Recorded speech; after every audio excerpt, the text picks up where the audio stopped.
Le Coréron, saison 7, épisode numéro 5. L'équipe est là au complet cette semaine. Bonsoir à toutes les personnes qui sont avec nous. Bonsoir. Et je salue. On va commencer par les félicitations, mon cher JC, si tu me permets, parce que il y a des félicitations à l'honneur ici pour notre ami Steve.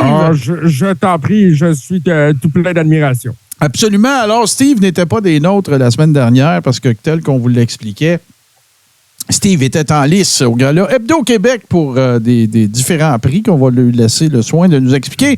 Mais il est en nomination dans 3 catégories. Il en a gagné 2. Qu'est-ce qui se passe avec ça? Comment ça va, Steve? Conte-nous ça.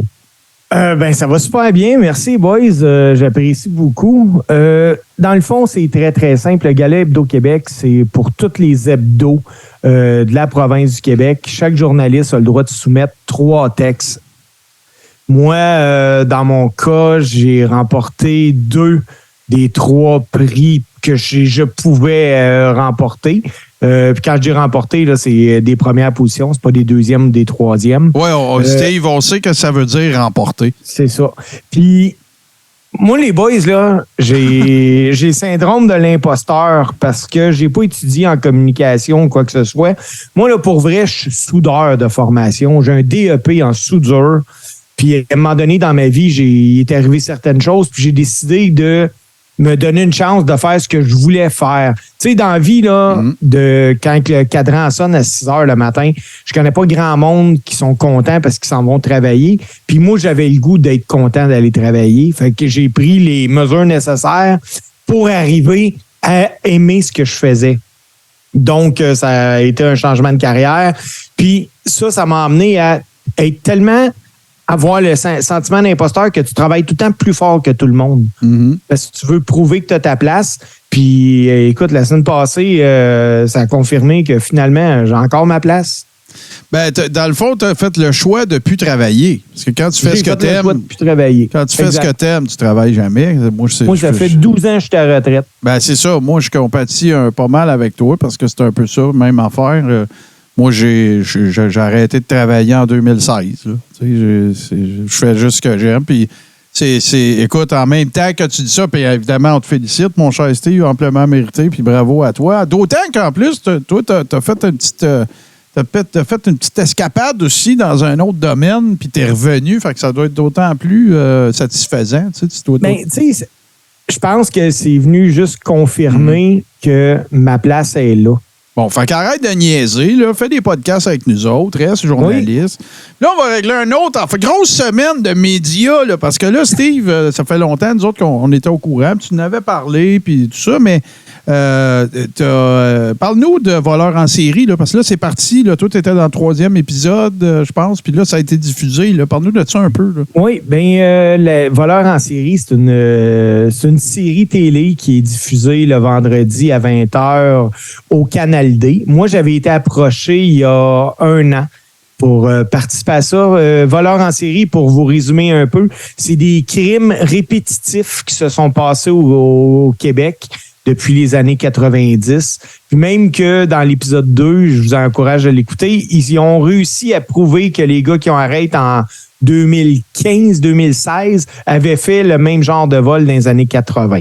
Okay. La production m'avait approché, j'ai accepté. Évidemment, Martin et JC, vous le savez comment ça marche. Tu signes un papier de confidentialité, t'en parles pas publiquement, des choses comme ça. Puis on tient à le dire, il nous l'a jamais dit, jamais.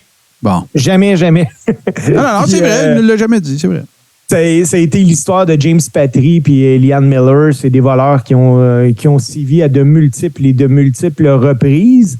Mais j'en dirai pas plus parce que j'ai un de mes chums qui anime un podcast sur les true crime. Puis je me dis qu'à un moment donné, il va bien m'inviter pour aller parler de ça. Oui, je peux te confirmer que ça va arriver dans les prochains jours, /semaines, /heures. C'est simplement que le chum duquel tu parles, c'est moi. Puis il y a une. En fait, il il anime ça avec une autre personne qui est comment dirais-je, en réorganisation, au déménagement et tout ça, fait qu'elle est à l'extérieur depuis quelques semaines. Mais oui, ça ne serait tardé. Et là, grosse semaine média, oui, parce que moi et JC étions invités par les amis de 70%, le podcast qui est présenté par les amis de douteux.org. Et c'est sorti d'ailleurs, c'est déjà disponible un peu partout depuis hier. Ben du fun. Puis, JC, je ne sais pas si t'es comme moi, mais moi, ce qu'on a fait, OK, sur 70%, c'est un podcast. Il y a des chroniqueurs, c'est humoristique, il y a de l'actualité, il y a toutes sortes d'affaires. Puis, on a évidemment fait la promotion un peu du Coréron. Puis, merci aux gens qui étaient là. Puis, tout ça, c'était super cool. Mais, ils font des sets de VJ aussi. Et je pense que moi et JC, on a trippé pas mal fort. Ce qu'on a fait, c'est qu'on a sorti les pires promos, peut-être des 20-30 dernières années, certaines des meilleures.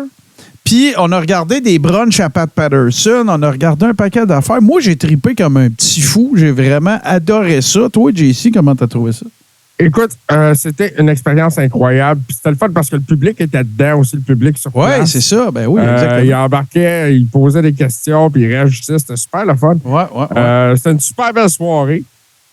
Écoute, vraiment, là, on a présenté du matériel de très mauvaise qualité jusqu'à de très bonne qualité. Ouais, c'est ça. On a gagé entre les deux, mais c'était une soirée de très grande qualité. Notre chum plutôt, devrais-je dire, Nick Dénommé, qui est là. Salut Boston Pat, Martin Boisvert, les usual suspects, suspects sont avec nous là, ce soir. Alors, Céline aussi qui est là. Bonsoir Céline. Et donc, voilà, c'est ça. Ça a été, c'est des grosses semaines dernièrement. Puis des grosses semaines de lutte aussi. Tu sais, on vient de sortir de Mania. Bang, t'arrives avec Backlash, gros gala à Porto Rico, plein d'affaires. On a plein d'affaires desquelles on va discuter. Fait que sans plus tarder, les boys, on rentre drette là dans les actualités. Bon, moi, je prends la pine. Je vais parler de l'éléphant dans la pièce. Mettons les pendules à l'heure pour commencer. J'adore Lutte Québec. J'apprécie la présence de Lutte Québec. Je trouve ça cool qu'il y ait un agglomérateur ou un agrégateur de nouvelles de lutte faites chez nous. J'aime ça. Je vais là. Je suis au courant pas mal de tous les gros dossiers. Si ça me tente de creuser un petit peu plus ou d'avoir d'autres sons de cloche ou peu importe, ben là, j'y vais directement sur Wrestling Inc., puis sur Wrestling Observer, puis Newsletter, puis tout ça. J'adore Lutte Québec. Je trouve ça cool. J'aime ça, ce qu'ils font. C'est vraiment trippant.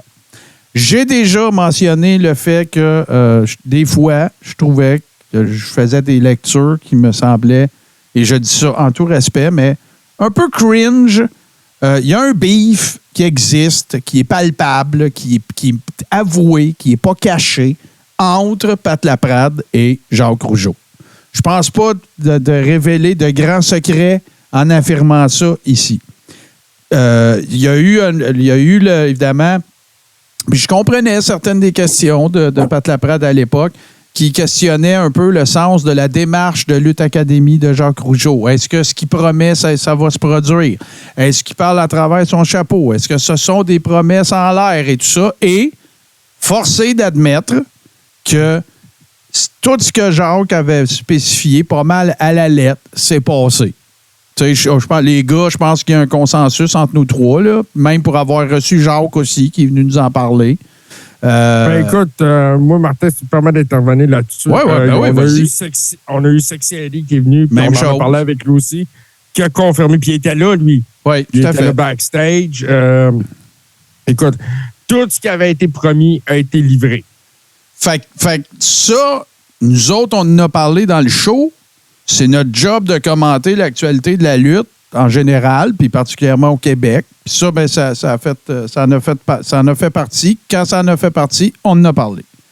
Là est arrivé deux affaires. Il y a eu, bien sûr, la fameuse entrevue, moi, que je trouve très cool, que Jacques et Raymond ont fait ensemble au 98.5. Et il s'est passé des affaires, il s'est dit des choses. Vous autres, moi, j'ai pas pu l'écouter au complet. J'en ai écouté des bribes, mais JC, tu semblais dire que c'était pas mal sympathique, puis tout ça. Puis il y a eu un volet ligne ouverte. Puis bon, Et parallèlement à ça, un petit peu plus tard, plus récemment, là, il y a eu une autre entrevue. En fait, Jacques s'est retrouvé sur les ondes de Radio X pour promouvoir, évidemment, Lutte Académie, qui recommence encore. D'ailleurs, il y a eu des tapings, là, si je ne m'abuse, qui ont eu lieu récemment. Puis, ça bat son plein. Et là, ben, encore une fois, je veux faire attention d'utiliser le mot acharnement, mais moi, c'est ça que ça me donne comme impression. Ça me donne l'impression que tout ce que Jacques fait sur les ondes de quoi que ce soit, Pat les écoute, puis il cherche les erreurs, les bébites, puis tout ça. Moi, je veux juste dire une affaire. Puis ça, c'est tout sur Lutte Québec. Là, faisons-en la promotion en même temps. Allez sur Lutte Québec, lisez l'article et vous allez être à même de vous faire votre opinion. Le dernier date du 5 mai et ça s'intitule « Tremplin Floride et haters, Jacques Rougeau récidive ». Fait que là-dedans, ben oui, il y a des comment dirais-je, Jacques parle de certaines choses en matière de... Tu sais, je le sais que ce que je vais dire là, si je disais ça de vive voix à Pat Laprade, il me dirait, ben oui, voyons, tu penses-tu, je le sais pas, puis tout, mais je vais le dire pareil. Jacques Rougeau, c'est un worker. Il work. Il promouvoit sa patente en utilisant des terminologies plus gros concours de lutte au monde. Ce concours qui est un tremplin pour les lutteurs et les lutteuses québécois et canadiens. C'est un e-work. C'est un promoteur e-work. Tu sais, ben oui, ça a eu ça a eu 972 visionnements sur YouTube. Ben oui, mais est-ce qu'il a fait ce qu'il a dit qu'il était pour faire auprès des personnes qui ont participé à Lutte Académie? Fin du chapitre. Moi, quand j'écoute Jacques Rougeau, puis je sais pas irrespectueusement que je dis ça, quand j'écoute Jacques Rougeau promouvoir ses affaires, je le sais que j'écoute Jacques Rougeau promouvoir ses affaires. C'est un worker. C'est sûr que ça va être plus gros, plus grand, plus incroyable, plus grandiose, plus fantastique. C'est ça la lutte! C'est ça la lutte! C'est un spectacle. Fait qu'il donne un spectacle. Jacques Rougeau, quand il parle, il relate pas l'histoire de la lutte. Il essaye de vendre sa salade. Fait que, moi, là, à date, tout ce que j'ai entendu, puis je le sais qu'il y a deux côtés de médaille en toutes circonstances. Je le sais qu'il y a eu... écoute, j'ai pas parlé personnellement à tous et toutes les workers qui ont participé à Lutte Académie, sauf que, regarde, de ce que j'en ai entendu, de ce que Sexy Eddie nous a dit quand il est passé, et tout ça, moi, regarde, c'était une première année. Là, on part la deuxième année, on beurre, on mousse, ah ouais, let's go, puis that's it. Mais là, moi, je veux juste dire, je salue à toutes les fois que je peux le travail de Pat Laprade. C'est un historien de la lutte incroyable. Des gars aux States veulent parler de lutte à Montréal. Jim Ross, Cornette, n'importe qui. C'est qui appelle? Il appelle Pat Laprade. J'enlève absolument rien. Mais là, moi, personnellement, là, je commence à trouver que c'est cringe, là. Je trouve ça cringe. Tu sais, pourquoi vous allez prendre une bière, là, réglez-les vos histoires, là, puis that's it, là. Tu sais, je veux dire, plus qu'il y aura de monde qui va parler de lutte au Québec, plus qu'il y aura de lutte au Québec, plus qu'il y aura de... Tu sais, fait que moi, je m'en sac qu'il y a eu des galas où ce que Jeremy Prophet a travaillé aux États-Unis dans la foulée de Lutte Académie, qui a eu 50, 65, 100 personnes. Je m'en calisse. Je vois pas ce que ça vient faire dans l'histoire. Même que je peux te dire de quoi de plus, il a lutté aux États, pareil. Ben, voilà. Fait que moi... Il est entraîné par Billy Gunn, puis Cutie Marshall, puis... Fait que moi, j'ai comme un malaise avec ça. Par contre, je veux parler d'autres choses qui concernent Pat Laprade. Puis je suis 100% d'accord avec lui. C'est vrai. Puis Steve, je vais te laisser aller aussi là-dessus parce que tu es dans la qualité particulière de pouvoir parler des deux côtés. C'est vrai qu'à toutes les fois qu'il est fait mention de lutte, de gala de lutte ou de quoi que ce soit dans les médias traditionnels, asti qu'ils savent pas de quoi qu'ils parlent. Oui. Ils ont raison. Puis je sais que on parle ici là, d'un article qui avait sorti comme quoi que la WWE oui. Kevin Kelly et Eric Redbeard, ils sont dans un gala ils étaient dans un gala en fin de semaine à JCW, à Jonquière Championship Wrestling. Kevin Kelly, ça fait des années qu'il est peu éclairé. Il était à New Japan puis Ring of Honor. Puis Eric Redbeard, ça fait 4 ans qu'il est peu éclairé. Puis il y a eu un article dans un journal local qui s'est intitulé genre la WWE débarque à Jonquière. Je suis 100% d'accord avec Pat Laprade. Puis c'est vrai qu'à toutes les fois qu'il fait mention de ça, à part quand c'est Pat, on va lui donner ça, mais à part quand c'est Pat, mettons, sur TVA Sport ou peu importe, asti qu'ils savent pas de quoi qu'ils parlent, puis qu'ils semblent pas avoir de ressources de savoir à qui parler, puis c'est quoi, qu'est-ce qui se passe avec ça, puis c'est quoi la patente, puis tout le kit. C'est incroyable. Ben, oui, puis je suis d'accord avec toi, puis la WWE débarquait pas là. Mais non. Mais, moi, Martin, là, je veux t'en parler aussi de cet article-là. Dans le même article que Pat a nuancé les propos, puis c'est correct qu'il ait nuancé les propos. Tout à fait. C'est le même article qui dit que Bertrand Hébert, Kevin Raphaël, Yannick Pee-Wee Tremblay puis Handsome GF sont des experts de lutte. Moi, Bertrand Hébert, je le connais, il a écrit des livres, c'est une bible en lutte, c'est une sommité. Kevin Raphaël, écoute, je le connais pas, c'est peut-être le plus grand expert, mais pour donner le titre d'expert à quelqu'un... ben là, moi, là, je passe ma vie dans les palais de justice, là, puis pour que quelqu'un soit reconnu un expert, si vous saviez, les boys, à quel point c'est compliqué... Donc, on va repasser pour le... Peut-être que, tu sais, dépendamment de où tu t'en vas avec ça, puis de ce qui est un prérequis pour toi d'être considéré un expert en quelque chose, on n'en est peut-être pas, nous autres non plus, là. Ben, je suis pas un expert de lutte pantoute, moi. Moi, là, les boys, là, je suis titre, je jase avec vous autres, ça me fait super plaisir. Je donne mon opinion parce qu'un podcast comme le nôtre, il y a une grosse catégorie opinion, mais jamais... Mais je vais te dire de quoi, par exemple? Je vais te dire quelque chose, par exemple. Si moi, je suis pas un expert de lutte, Kevin Raphaël non plus. Ah, c'est clair. OK? Parce que je suis prête à ce que Kevin Raphaël me challenge n'importe quand. OK? Là. Puis je dis pas mon gagné, mais j'aurais pas l'air fou, ça, je te le jure. Moi, les boys, où ce que je veux en venir là-dessus, c'est que, écoute, moi, je me considère pas un expert de lutte. Je suis quelqu'un qui consomme énormément de lutte. Ouais. Quelqu'un qui en a fait. Je suis quelqu'un qui a mal au corps à cause de la lutte. Je suis quelqu'un depuis les 43 dernières années, je les ai passés à écouter de la lutte. J'ai une bonne mémoire, même si avec les années, on dirait que j'ai plus de difficultés à mémoriser certaines choses.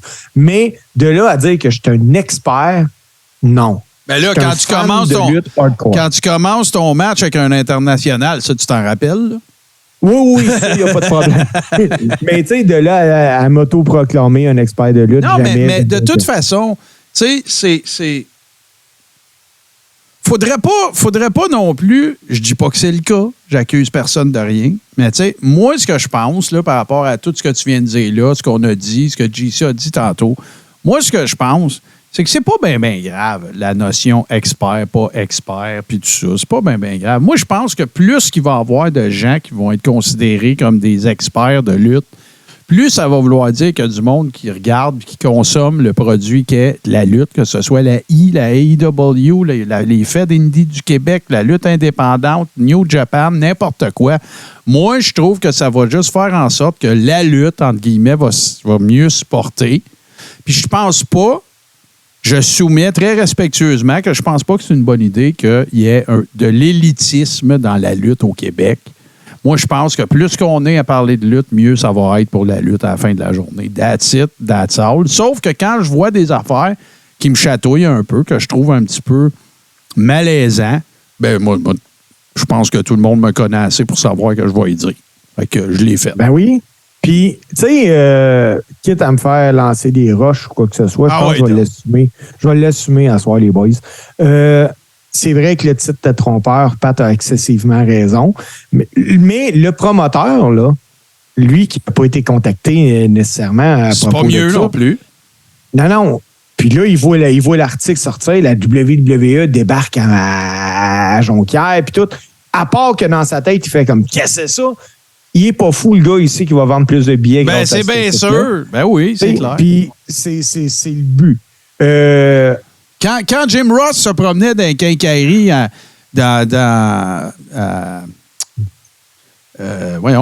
Oklahoma avec Danny Hodge, qui allait briser des pinces en les effoirant et en squeezant des pommes. Tu penses-tu qu'il se colissait pas quand il disait que c'était la NWA ou pas qui venait dans le village?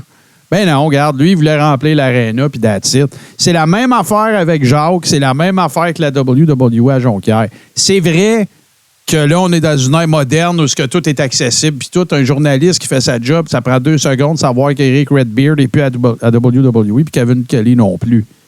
Mais le promoteur, lui, c'est pas lui qui va aller se mettre dans le chemin de plus de paires de yeux qui voit ce qui est. Fait que, tu sais, là, c'est ça la lutte. C'est un work. Effectivement. Fin. Ça fait partie de la fibre intrinsèque de ce que c'est. JC, tu voulais ajouter quelque chose? Ben oui, mais tant qu'à parler de Saint-Ambroise, puis de la GCW, puis de Eric Redbeard, puis de Kevin Kelly, j'aimerais ça parler du succès de cette soirée-là. Ben, ouais, donc.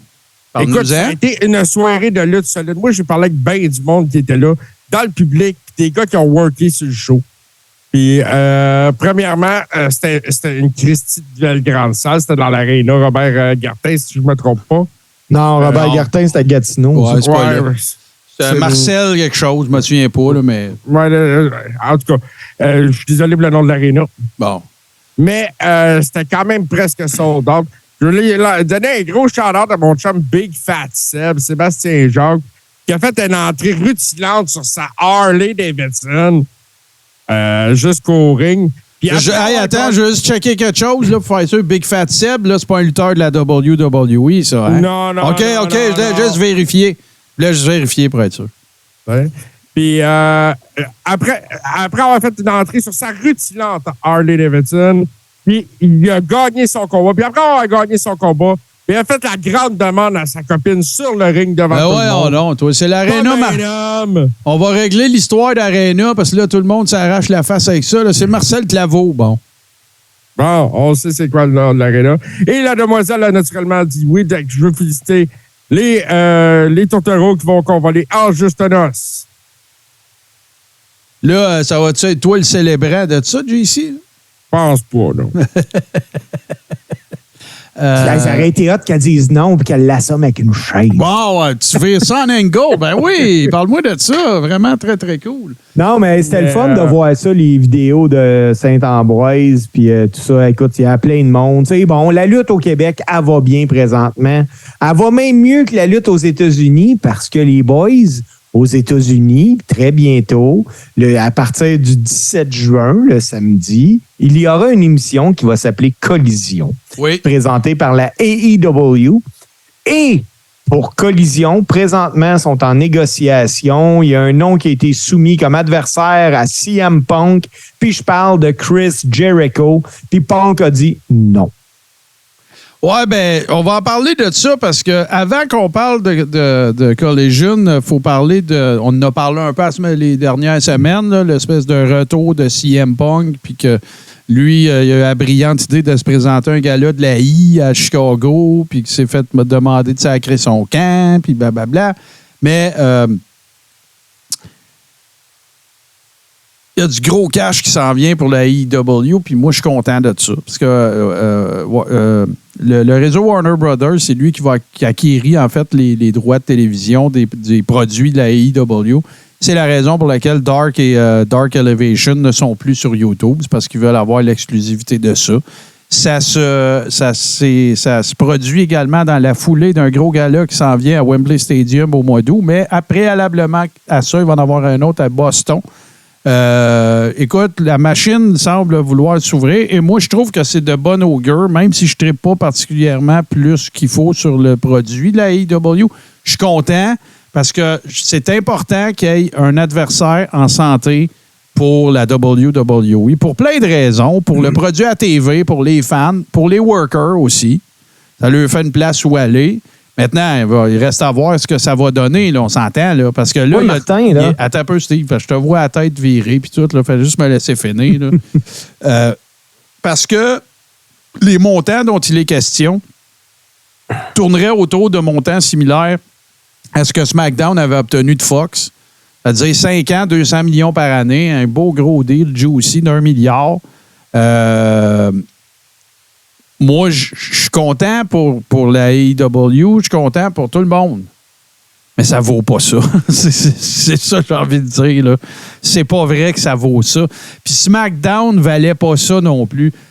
Autant je suis content pour tout le monde impliqué qui va s'en mettre plein poche, autant je vois ça de l'autre côté, je vois ça comme faut pas que ça fasse une trop grosse balloune parce que ça pète après ça, là.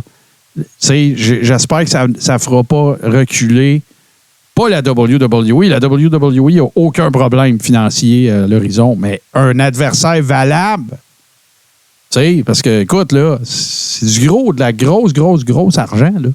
Puis on est loin des ratings que la lutte a déjà eu aux États-Unis. Là. On est très loin de ça. Là. Moi, ce qui me fait peur, écoute, on parle d'1,5 milliard, là, 200 millions par année, comme tu as dit. Je veux vraiment là, que ça se reflète sur le produit. Parce que, sérieusement, moi, là, je regarde la AEW du début, puis je la regarde là, ça n'a pas changé. C'est la même affaire. J'ai juste peur qu'ils se prennent ces profils-là pour se signer d'autres lutteurs pour avoir un banc encore plus long. Écoute, est-ce que... Tu sais, tu peux voir ça de tellement de façons, puis Steve, la seule manière qu'il y a de regarder ça, ça va être qu'on en reparle dans 5 ans. Parce que, tu sais, est-ce qu'on peut dire que si tu as accès à un meilleur budget, ça va faire en sorte que tu vas engager du monde qui savent plus que c'est qu'ils font? Ben non, parce que ça dépend c'est qui engage. Puis là, ben le gars qui engage, c'est un gars qui s'achète des lutteurs, puis c'est ses petits amis, puis qui se font des high-fives, puis il leur fait des câlins. Puis, tu sais, c'est ça l'affaire.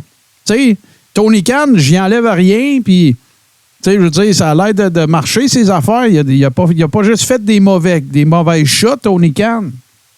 Mais moi, je vois pas Tony Khan comme le gars qui va construire un empire avec la AEW. Je le vois pas. Sauf qu'en même temps, il y en a qui vont me dire « Ouais, ta gueule, Godette, ça fait juste 3 ans qu'elle est là, la AEW, puis regarde où c'est qu'ils sont rendus. » Puis ils n'ont pas tort.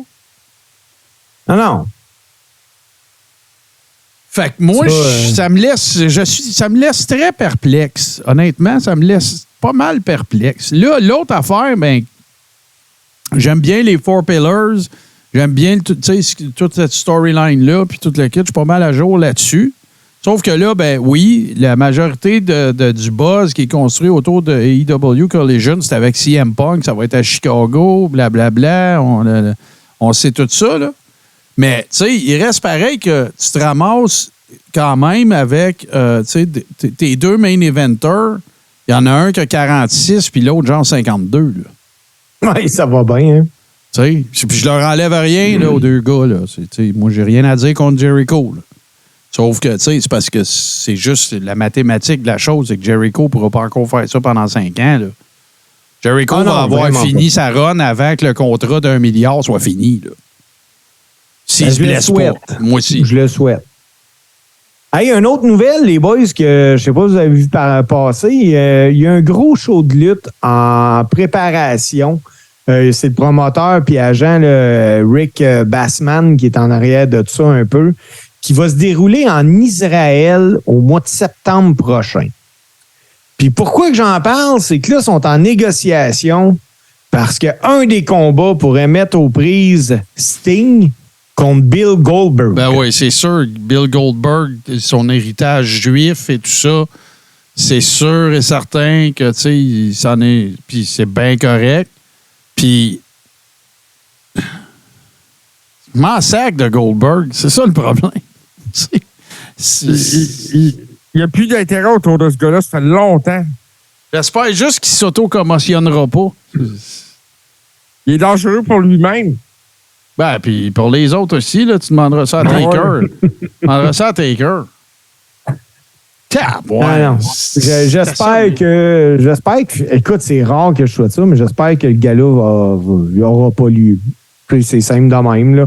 Ou qu'ils vont changer d'idée parce que autant Goldberg et Sting, c'est passé. C'était bon il y a 30 ans. Même il y a 30 ans. Oui, même il y a 30 ans. Hey, les boys, avez-vous écouté le pay-per-view samedi passé? Ouais, mais là, calme-toi, c'est le prochain segment. Attends une minute, là. Ouais, là, tu vas vite, là. Relax, Steve. Moi, je veux savoir... T'es rouillé, Steve, t'es rouillé. Oui. Moi, je veux savoir, messieurs, avez-vous regardé le retour de Trinity, les débuts de Trinity à Impact? Non. Ben ouais, moi, j'ai regardé des extraits que j'ai trouvés sur Internet. Ouais. J'ai regardé sa promo. J'ai essayé de trouver ça bon. J'ai trouvé ça fade. J'ai trouvé qu'elle n'était pas l'ombre de ce qu'elle était. Ouais, mais wow, attends un peu, là, JC, là. Toi, t'as des souvenirs de Trinity Fatou qui faisait des bonnes promos, toi? En effet. Pourquoi tu te serais attendu à d'autres choses, là? T'as raison. Ça n'a jamais été une fille reconnue pour son mic, là. C'est une athlète incroyable. J'aurais eu pensé que pour ses débuts, elle aurait sorti fort, qu'elle aurait fait un effort. Pourquoi? Je sais pas. Hey, JC, peut-être qu'elle se forçait, là. Peut-être. Vous êtes con. Mais non, moi, j'ai rien à... Écoute, j'ai pas... Moi, je veux vous parler d'une affaire sur laquelle je suis tombé. Moi, quand je pense à Darby Allin, là, je pense à Mick Foley à ses débuts. OK? Tout le monde disait de Mick Foley quand il a commencé à travailler au Texas, là. Ben, ce gars-là, à 32 ans, il ne sera plus dans le business. Ça n'a pas d'allure, bumpé de même. Ça n'a pas d'allure, les risques qu'il prend, puis tout. Savez-vous, c'est quoi son prochain projet à Darby Allin? Monter le mont. Ben oui, il va être le premier lutteur à gravir l'Everest. Oui, j'ai vu ça passer. Ah oui, mais... Je pensais que c'était une joke, moi. Écoute, je vais encore une fois citer Dirty Dutch Mantel. Avant, tout le monde pensait que c'était vrai. Les gars se blessaient jamais. Puis à Start, tout le monde sait que c'est un work, puis les gars, ils sont tout le temps blessés. Qu'est-ce qui arrive? C'est quoi le problème avec aller au gala, faire ton match, te faire payer, pas te faire mal, retourner à l'hôtel, aller à l'autre gala, faire ton match, avoir du fun, rire avec les boys, avoir une carrière de 40 ans. C'est plus important, ça. C'est les clics puis se casser la gueule. Moi, ça me dépasse. Tu sais, regarde des gars comme... tout le monde le dit. Là, King Harley Race le dit. Stone Cold Steve Austin le dit. Hogan le dit. Brett le dit. Arrêtez d'avoir des finishing moves de malade mental qui vous scrapent la colonne, puis les cervicales, puis tout le kit. Tu sais, Bret Hart, là, son finisher, il était parfait, là. T'essaieras de te blesser en donnant le sharpshooter, toi, que tu vas donner à tous tes crises de soir en passant, là. Oui. Demandez ça à Hogan s'il regrette le leg drop ou demandez à King Harley Race. Demandez à Harley Race s'il regrette son headbutt du 3e câble, puis... demandez à Stone Cold s'il trouve encore ce coup, le Stinger, puis le Stunner. Le meilleur finisher actuellement, les boys, là, c'est Solo Sikoa. Oui, tout à fait. Mais le meilleur, c'était Stan Stasiak. Ben oui, le hard punch. Fini. Comment tu veux te blesser en faisant ça, en éternuant en même temps? C'est comme... Fait que, mais non, mais c'est ça, tu sais, là, c'est ça la nouvelle réalité, je comprends. Puis il y a des Logan Paul, puis le monde veut être des influenceurs, puis tout. Puis regarde, moi-même, je suis un créateur de contenu sur le net, je serais bien... Mais dans le contexte de la lutte, je trouve ça spécial. Je trouve ça... regarde, il faut bien ce qu'il veut. Hey, les boys, moi, j'étais pas là la semaine passée, puis il faut que je chiale sur quelque chose, que je vais vous demander mon 2 minutes de chiolage. Vas-y. Mais je suis persuadé que si vous embarquez dans mon propos, on va faire peut-être plus que 2 minutes de chiolage. J'ai écouté Raw cette semaine. Là, je veux rien divulgacher à personne, mais il y a le tournoi là, pour la belt, là, la nouvelle ceinture, qui va se déterminer à Night of the Champion. T'as un gars de Raw contre un gars de SmackDown. On vient de faire le draft, tout est beau. Si c'est le gars de SmackDown qui gagne, Lui, il va s'en aller à Raw. Non. Ça fait partie des incongruités dont on a parlé la semaine passée. Qu'est-ce qui arrive avec les filles et les ceintures? Rhea Ripley est championne de SmackDown, puis Bianca Belair est championne de Raw. Ce qu'on fait avec ça, faut qu'il se mal, faut qu'il s'envoie les ceintures par la malle. Ça fit pas. Ça fit pas. Regarde, Steve, dans le fond, je le sais de quoi tu veux parler. Tu n'as pas eu la chance de parler du draft, puis on va t'adonner. Parce que nous autres, moi puis JC, je vais te faire le résumé. Le setup, c'était de la merde. Ça avait l'air de n'importe quoi. On aurait dit que tout le monde s'était fait appeler à 8h moins 5 pour venir lire un carton. OK? Ça, c'est la première. Le seul qui a eu, ça avait de la classe puis de la gomme un peu, c'était Triple H. Puis ça c'était du grand Triple H. Là. Ça, c'était correct. Ça a été vraiment comme fait fucking tout croche. Puis l'autre affaire, le concept des hosties d'agents libres, c'est quoi cette affaire-là? Omos, Mustafa Ali, il y a un paquet de monde qui. C'est quoi le rapport? OK, fait que vous êtes trop. Tu sais, moi, je m'excuse, là. Mais quand on était petit, là, dans le cours d'école, puis qu'on jouait au ballon chasseur, là, le monde que personne choisissait, là, ils choisissaient pas leur équipe après, là. Ils jouaient pas, là. Non, c'est ça. C'est ça, mais j'écoutais Raw, puis écoute, moi, côté lutte, j'ai trouvé les combats relativement bien pour Raw de ce coup-ci. Mais là, à la fin, là, j'ai fait comme, OK, c'est sûr que c'est Seth qui va prendre ça à Night of the Champions. C'est ça que tout le monde dit. C'est ça que Nick me dit, Nick des Illuminés. C'est ça qu'il me dit depuis qu'on en jase, là. C'est clair que tout ça était. Puis c'est toi, Steve Sauvé, qui broyait. Bon, ils ont fait la ceinture, c'est pour Cody, là, on le sait bien, là. Ils ont sorti Cody du tournoi demain.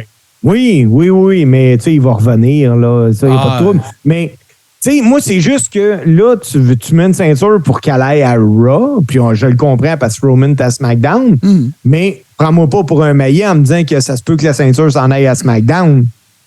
Ben non, mais c'est ça qui est cave. Ça pue le Vince McMahon. Ah oui, solide. Ça pue, ça sent la moustache molle. Ça sent la moustache de Nutella. Hey, je le sais qu'est-ce qu'on va faire. Écoutez-moi bien, les petits gars. Là, on va faire le split. Là, toi, Triple H, là, t'avais dans l'idée de faire ci, faire ça. Non, on va faire un vrai draft. L'autre affaire, Steve, c'est tellement cave, c'est tellement rire du monde comment ils ont fait le draft. OK, Triple H arrive. Bon, salut tout le monde, bienvenue à SmackDown. Je veux vous informer que le draft va se continuer à Raw la semaine prochaine. Et là, je veux simplement vous dire que le sort en a voulu que les décideurs de SmackDown ont décidé. C'est qui les hosties de décideurs? C'est toi le boss de toute la patente! Ah oui, ça aurait dû être les diffuseurs qui devaient vouloir. Ben oui, mais non, mais tu sais, Triple H, tout le monde le sait, kayfabe, pas kayfabe, c'est lui le Chief Operating Officer, c'est lui le Big Boss, c'est à lui que tout se finit, là. Mais lui, il sait pas c'est qui choisit ce monde-là. Voyons, c'est tombé un épais. Puis là, t'as Eric Bischoff qui vient lire son petit carton, il est pas capable de dire Shayna Baszler comme du monde. Shayna Blazer. C'était tellement mauvais, là, sans joke. Là. C'était pathétique. Ça avait l'air d'un Hall of Fame Wish. Puis tu sais, quand tu me dis que Mustafa Ali est un agent libre, hey man, ton champion, ton undisputed champion, lui, il est catégorisé SmackDown, mais Mustafa Ali, lui, il est tellement hot qu'il peut aller où ce qu'il veut. Ben non, mais ça veut dire que ça démontre que le volet, la notion agent libre, ça veut dire fuck all. Parce que tu dis, hey, Brock Lesnar, c'est un bon négociateur, avec son contrat, là, savez pas quoi, ben c'est un agent libre, lui, il a le droit d'aller des deux. Mais Mustafa Ali, il a les mêmes privilèges, il n'a rien négocié, c'est juste parce qu'on s'en calisse. Tu sais, ça va. Alors, c'est vraiment mal fait, là. Il y a une situation qui me fait bien rire en ce moment à WWE. C'est qu'en ce moment, Brock Lesnar, là, il est moins temps partiel que Roman Reigns. Ouais. C'est. Ben, check. On a pas mal de stock cette semaine, là. Puis ce qu'on va faire, c'est que là, on a parlé du draft, on a dit les affaires qu'on trouvait qu'il n'y avait pas d'allure, puis Steve, il a sensiblement pas trouvé les mêmes choses que nous autres. Mais là, moi, il faut que je ventile. Parce que là, il faut qu'on parle de Backlash. OK? Bon, Backlash, c'est SmackDown. Ça va partir dans ça. Backlash le lendemain. Une réussite sur toute la ligne. Dans le fond, c'était le party VIP de Bad Bunny. C'est correct. Il vient de Puerto Rico. Damien Priest vient de Puerto Rico. C'est aucun problème. Le Backlash le plus vu, acheté, record de gate à Puerto Rico, record de vente de merch. C'est merveilleux. C'est fantastique. Bad Bunny ne peut pas battre Damien Priest. Ah, si! C'est tout. Trouvez une autre manière. Trouvez un schmoz. Faites gagner Damien Priest parce que Bad Bunny se fait disqualifier. Le gars, c'est un chanteur de 150 livres. Damien Priest, il fait 6 pieds 4, il est gros de même. Il peut pas perdre contre Damien Priest. Point final à la lettre. Je m'en calisse. Je me fous que l'île de Puerto Rico, c'est Bad Bunny qui est propriétaire de ça. Il peut pas battre un worker. C'est un Grammy Award winner. C'est pas un Street Fighter. Puis je me crisse que vous sortiez Savio Vega puis Bruiser Brody, asti. Il peut pas battre Savio un Vega. lutteur. Il peut pas battre un lutteur. C'est rire de la business. Quand même que c'est un street fight, parce que je le sais qu'est-ce qu'ils se sont dit. Ils se sont dit, on va mettre ça un street fight, comme ça va avoir plus d'allure que Bad Bunny Gang. Non! Moi, tu peux me donner un AK-47, je serais pas capable de donner une volée à Brock Lesnar. Oubliez ça! Ah, je t'ai écœuré de ça, je suis tanné, j'ai pas de problème. Regarde, j'ai pas de problème à emmener Logan Paul. Parce que Logan Paul, c'est un gars qui fait des sports de combat. Un mauvais soir d'un lutteur, OK, c'est correct. Pas Bad Bunny juste parce qu'il est bon et il est capable de sauter du 3e câble. Ça fait pas de toi un worker, ça.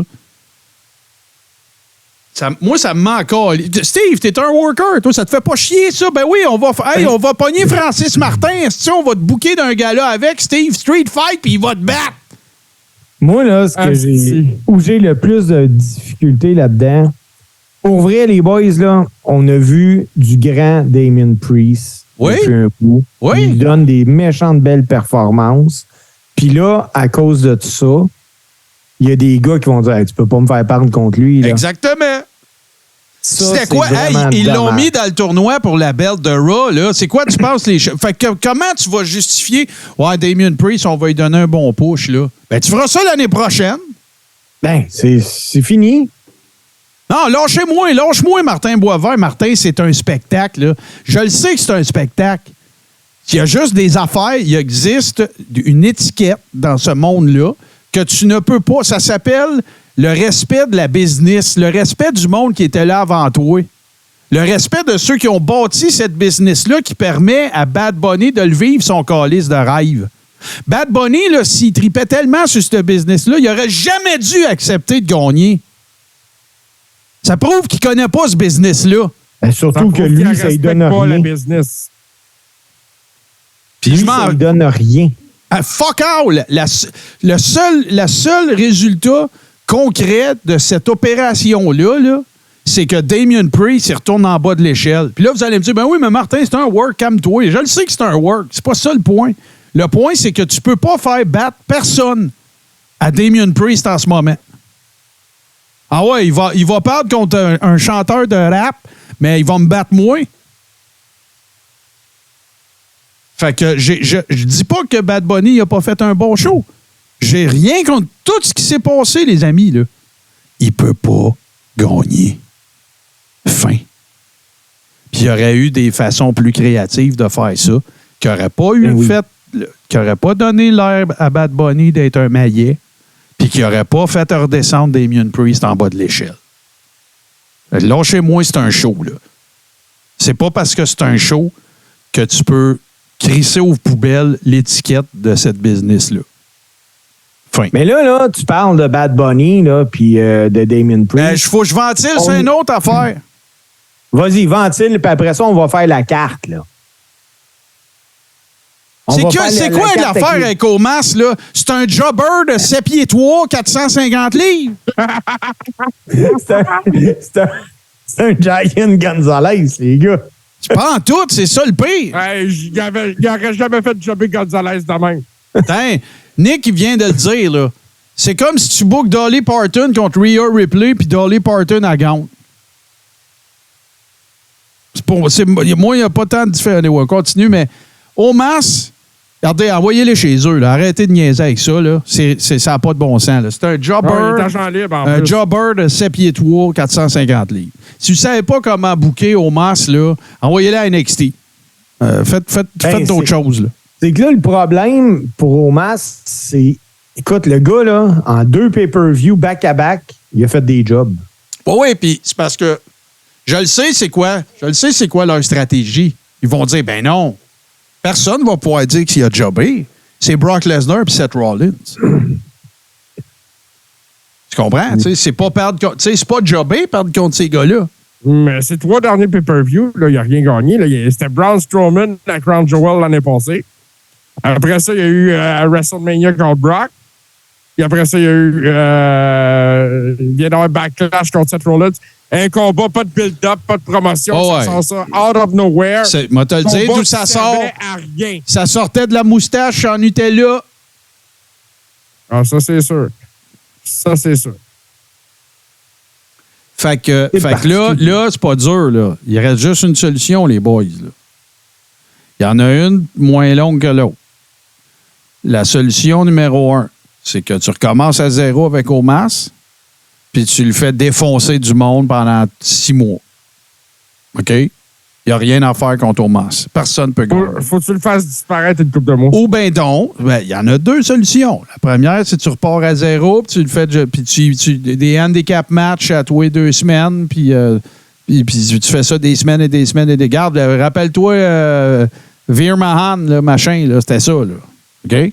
Ouais. Ou tu l'envoies en vacances 3 mois.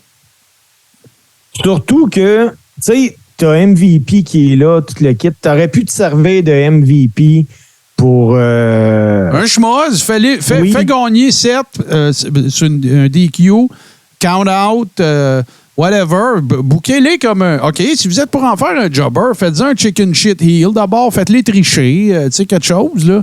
Mais là, ça n'a pas d'allure. Seth Rollins, je vais repartir. Seth Rollins, moi, je le trouve bon, là. J'aime ça comment il est booké actuellement.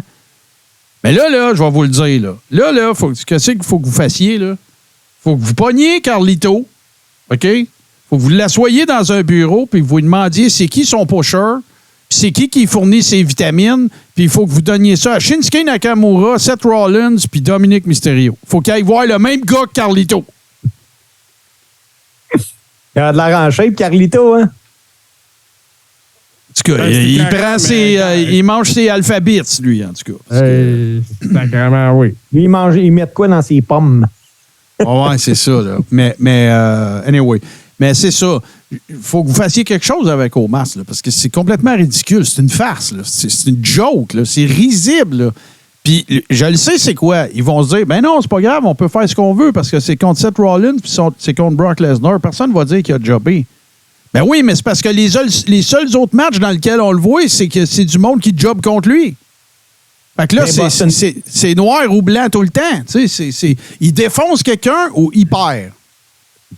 Mais Boston Pat, il a la bonne solution pour Omas. Lui, il dit tu peux éviter les pay-per-view. Ouais, c'est ça. Ouais, les live events.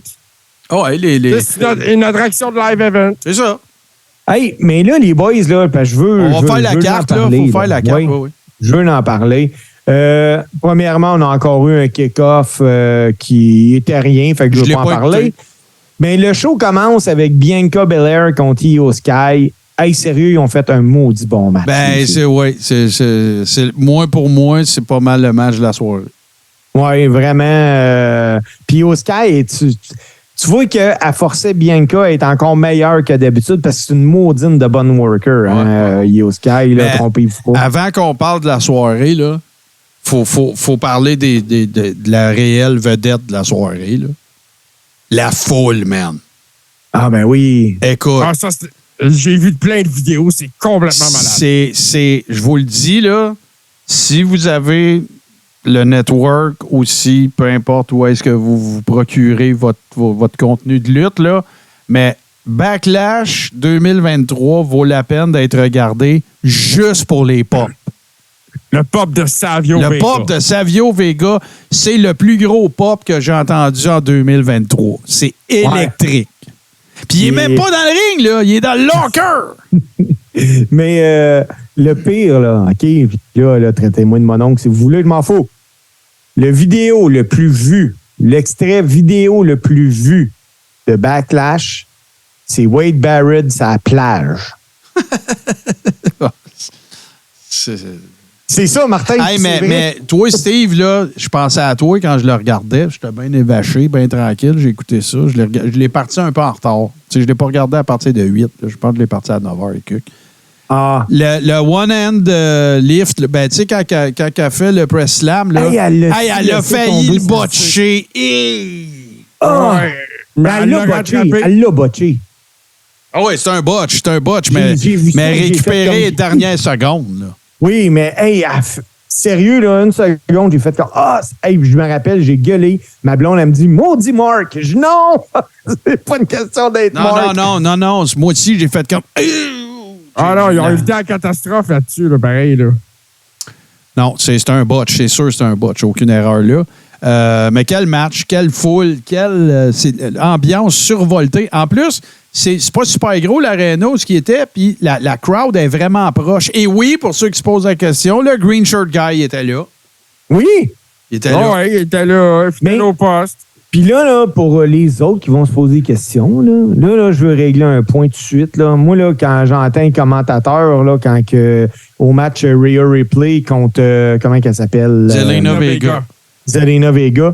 Elle est de retour dans son pays. Porto Rico, c'est aux États-Unis. Ouais, mais là, Steve, là, calme-toi, là, c'est pas tout à fait. C'est pas aussi simple que ça, là. C'est annexé. C'est pas aussi simple. C'est annexé aux États-Unis. Ben oui, quand t'entends un commentateur dire OK, que... Steve, arrête, là. Arrête, OK? Là, il y a un gala de la I, là, à Montréal, un soir, là. Puis là, il y a un commentateur, là, qui s'en va dire tellement heureux t'es à Montréal, au Québec, là, puis que tu mets la connotation accueillez votre Canadien préféré, Kevin Owens, tu vas te faire donner un char de marde aussi, là. Ah, c'est clair. Bon, c'est la même affaire, là. Non, Martin. Ben oui, c'est la même affaire. Hey, Zelina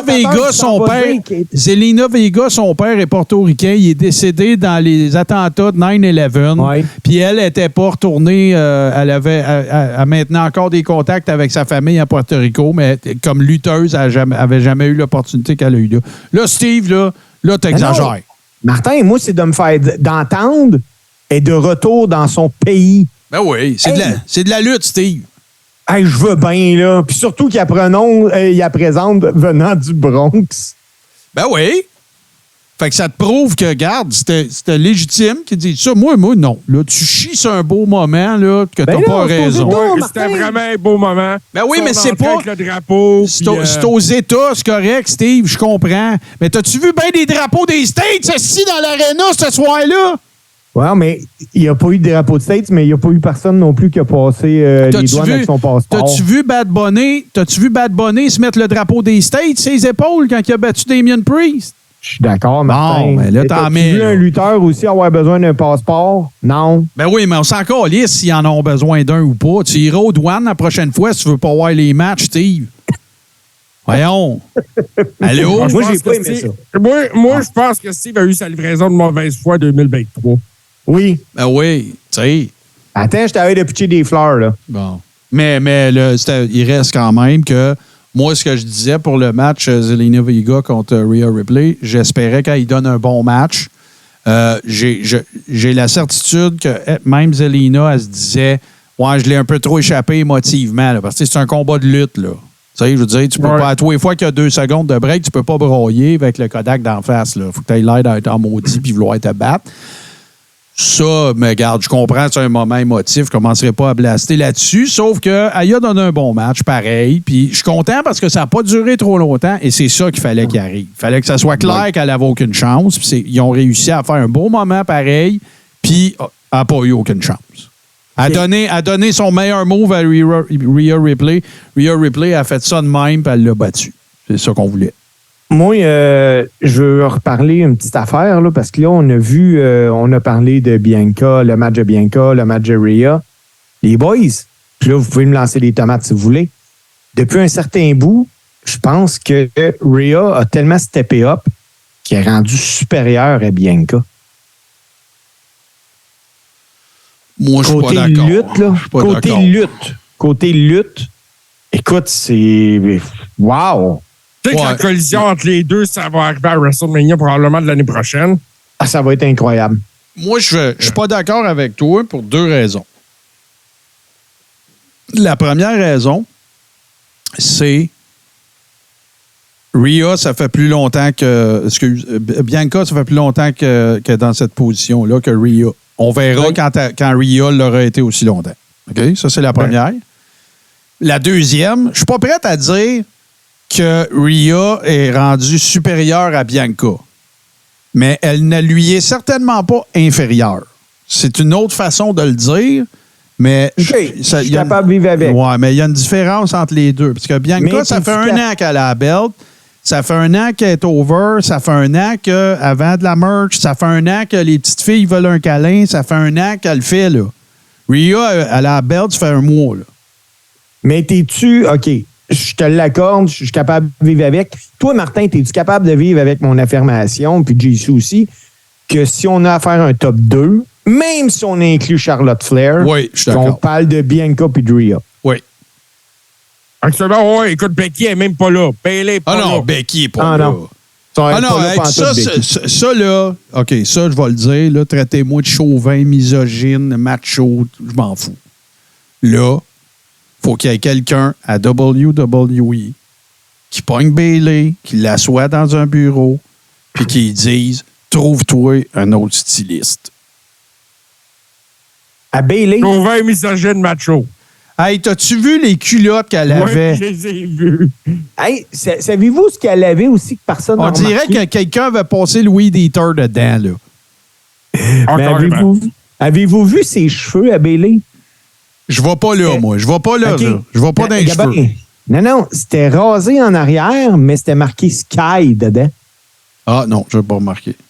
Ça, c'est cool pareil. Mais ça, on peut dire... Non, moi je n'irai pas aux cheveux. Mais sérieusement, je ne fais que humblement et respectueusement soumettre que là, il faut que quelqu'un parle avec Bayley pour qu'elle change de styliste parce que la styliste qui s'occupe d'elle présentement ne sait pas comment l'avantager. Ouais, Mania avait de l'air en couche. Bon. Mais il y a comme un buzz sur les réseaux sociaux au niveau de son postérieur aussi. Je ne vais pas là. Moi, je parlais de ses culottes. Non, je parle du buzz. Moi, je parle pas du postérieur. Ouais, ta gueule. Fait que, puis là, écoute, ça permet aussi de se demander. Parce que là, il y a du monde qui va arriver d'NXT aussi. Là, c'est commencé un petit peu, là. Puis moi, j'aime ça. Moi, j'aime ça quand ça brasse. J'aime ça quand il y a un peu de chaos. J'aime ça quand il y a des nouvelles faces. J'aime ça quand la soupe se brasse. Fait que là, moi, je donne plus cher de la peau de Damage Control, là. Parce que, vous le savez comment Vince y est. Vince, il va faire ce que le monde veut. Et Io Sky, parce que la foule de Puerto Rico a démontré qu'elle était très particulière. Parce que ça cheerait beaucoup pour Rhea Ripley, malgré qu'elle était contre Zelina Vega. Ça cheerait beaucoup pour Io Sky. Puis ça, là, je vous garantis que Vince, il a vu ça. Puis quand Vince voit des affaires de même, c'est ça qui fait faire des moves genre Io Sky puis Damage Control, c'est terminé. Puis on va lui donner un single push. Puis on va, tu sais, ça a souvent été des occasions comme ça qui ont fait faire des gros moves à Vince. Puis ceux qui c'est ça. Moi, je pense que Io Sky, soit qu'elle va virer face, ou soit qu'ils vont la faire se détacher de Damage Control. De toute façon, moi je trouve que le dénominateur le plus faible de Damage Control, c'est Bayley. Regarde, moi. Puis oui, j'ai l'impression que ça fait des mois que ces filles-là la traînent. Ben, écoute, Puis, sauf qu'elle a de la heat. Ça, c'est sûr. Par exemple, elle a de la heat, là. Ouais, elle sait worker son mic. Oui, c'est ça. Fait que moi, si tu veux faire de quoi avec Bayley, parfait. Arrête de me la vendre comme une worker, sac-la manager, puis on règle ça de même, là. Ça, j'aurais aucun problème avec ça. Moi, je la veux general manager. Tu t'en voudras bien comme tu voudras. Fait que c'est ça. Là, après ça, évidemment, pendant la soirée, on en a parlé. On a parlé du combat de Damien Priest et tout ça. Puis là, il faut parler de... Bon, première des choses, c'est shoot. Brock s'est vraiment fendu le front. Fait que c'est pas une blade job, c'est pas un spot qui a mal viré, c'est pas Brock qui a voulu saigner Hardway, pas en tout, c'est un accident. Il avait vraiment levé le turnbuckle, il s'est vraiment ouvert le front sur la botte. Et comme vous avez pu le voir à Raw d'ailleurs, après ça. Et moi, j'ai pas détesté du tout le booking de ce combat-là. Ce qui me surprend, c'est qu'il continue la storyline à Raw lundi. Ça m'a surpris. Moi, j'ai aimé le finish. Moi aussi. C'est un petit clin d'œil un peu à un Dusty finish. Genre, ouais. Tu sais, ça, j'ai aimé ça. Brett contre Piper à Mania 8, là. Exact. Ouais. Puis, je pense que, pour vrai, vu que la feud continuait, c'était un excellent finish, puis ça a été remporté par le bon gars pour aller en feud. Oui, c'est ça. Parce que là moi, je c'est capoté comment est-ce qu'on se disait que Mania, tu sais, ça avait été le point culminant d'un paquet de feud, que ça s'était passé de façon parfaite, que ce soit KO, puis Sami, puis tout le kit. Puis là, j'ai l'impression que tout est brouillon. Tu sais, là, ils sont venus sacrer Matt Riddle là-dedans. Je vois pas le rapport. Là, est-ce que Solo Sikoa va virer contre ses frères? C'est weird. Après ça, t'as Cody qui se ramasse dans une feud avec Brock alors que tout laissait présager qu'il serait un contender sérieux pour la nouvelle belt. Là, après ça, t'as Seth qui arrive contre Omos. Puis le lendemain de tout ça, ben là, bang, tout de suite, pouf, demi-finale de la belt. Tu sais, j'ai l'impression... Il est en finale, là. En finale, excuse. Ben, ouais, c'est ça. Mais, tu sais, je sais pas, on dirait que ça a comme tout est devenu brouillon, super vite fait. Là, qu'est-ce qui va arriver? Là, Night of Champions, qu'est-ce qui va arriver? Sami et KO vont-tu pouvoir y aller alors qu'on sait que Sami n'a pas le droit d'aller en Arabie Saoudite? MVP non plus. Tu sais, je sais pas, on dirait qu'il y a comme un retaitage de bolt de storyline à faire à propos de pas mal toutes les storylines. Puis là, je veux parler d'une autre affaire avant qu'on revienne là-dessus, les boys, là.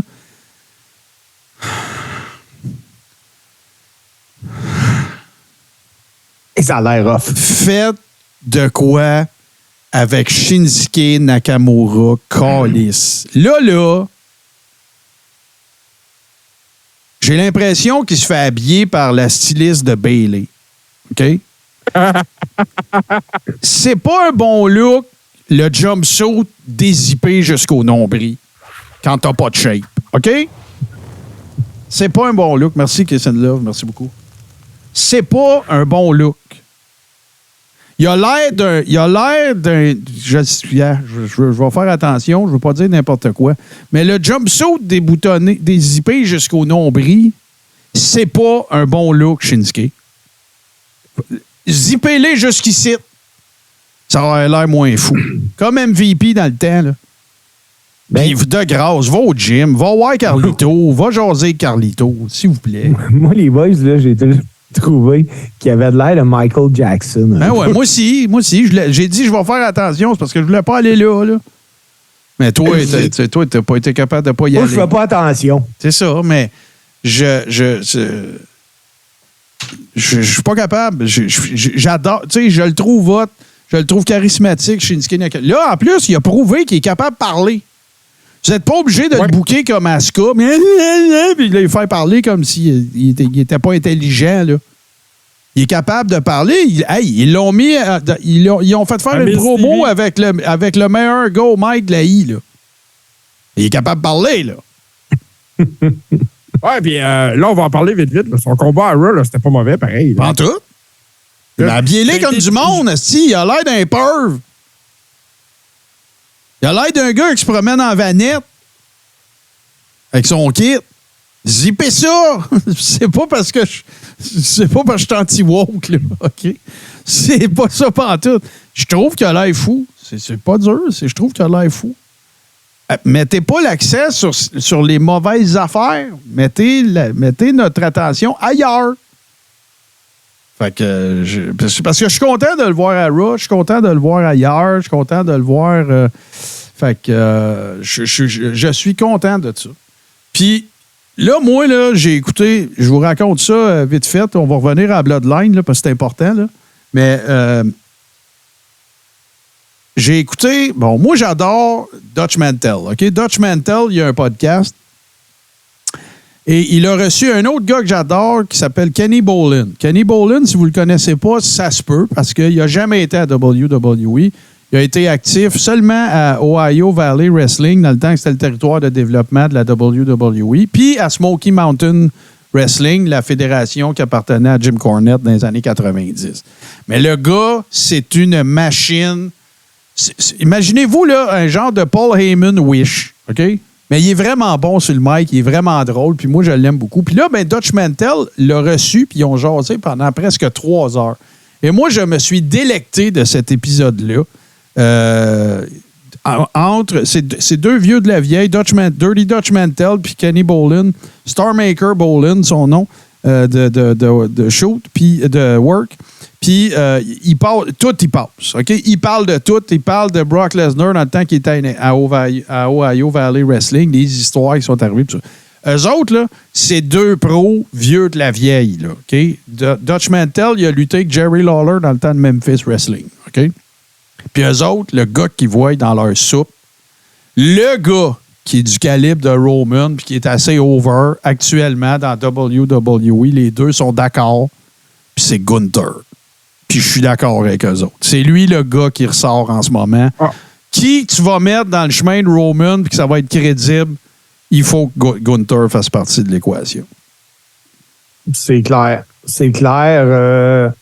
Tu sais, Gunther, là, moi, ça, quand t'as de l'air d'un lutteur, j'aime ça.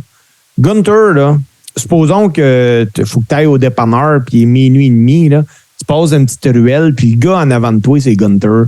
Asti que tu vas te retourner 2 fois. Oui. Ben, j'ai aimé, regarde, m'a dire à qui qu'ils l'ont comparé. Peut-être ça dira pas, ça sonnera pas de cloche à tout le monde qui nous regarde en ce moment, mais allez faire des recherches si vous connaissez un peu la lutte old school. Lui, il dit que Gunther, c'est le Johnny Valentine d'aujourd'hui. Johnny Valentine, c'est le père de Greg the Hammer Valentine.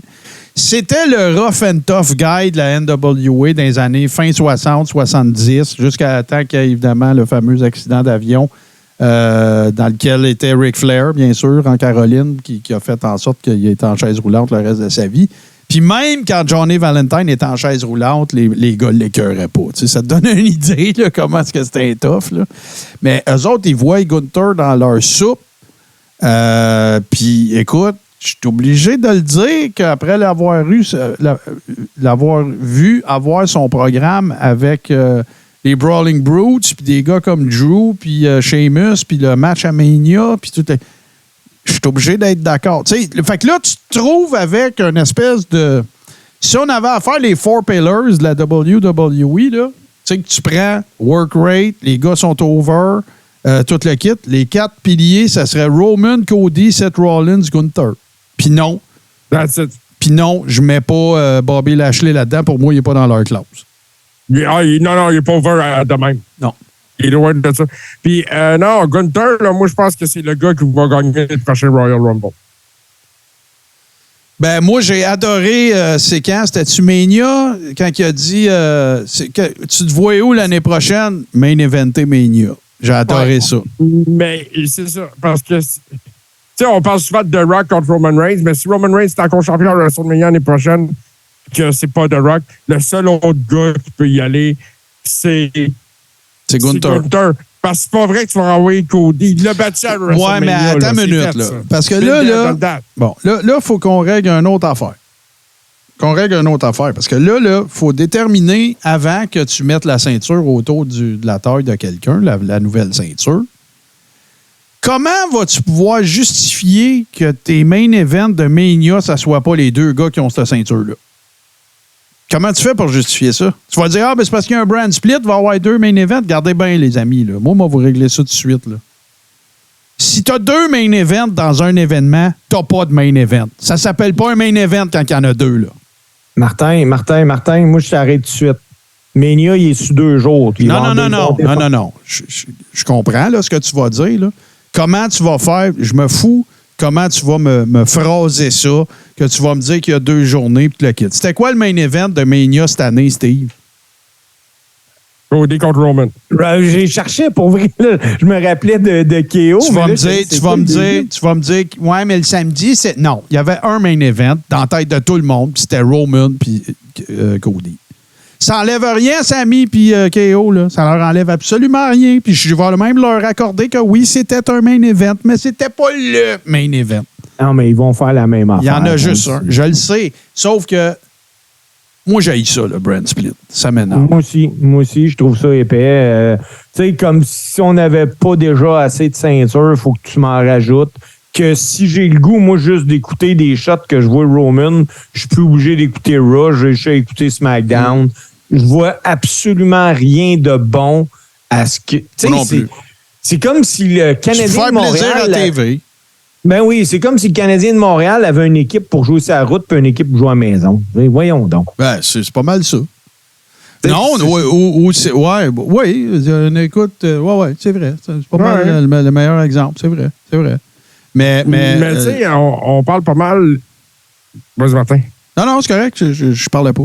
J'avais pas... vas-y. Tu sais, parce qu'on s'en va à Night of the Champion, on parle de cette belt-là. Qui va affronter Seth, là?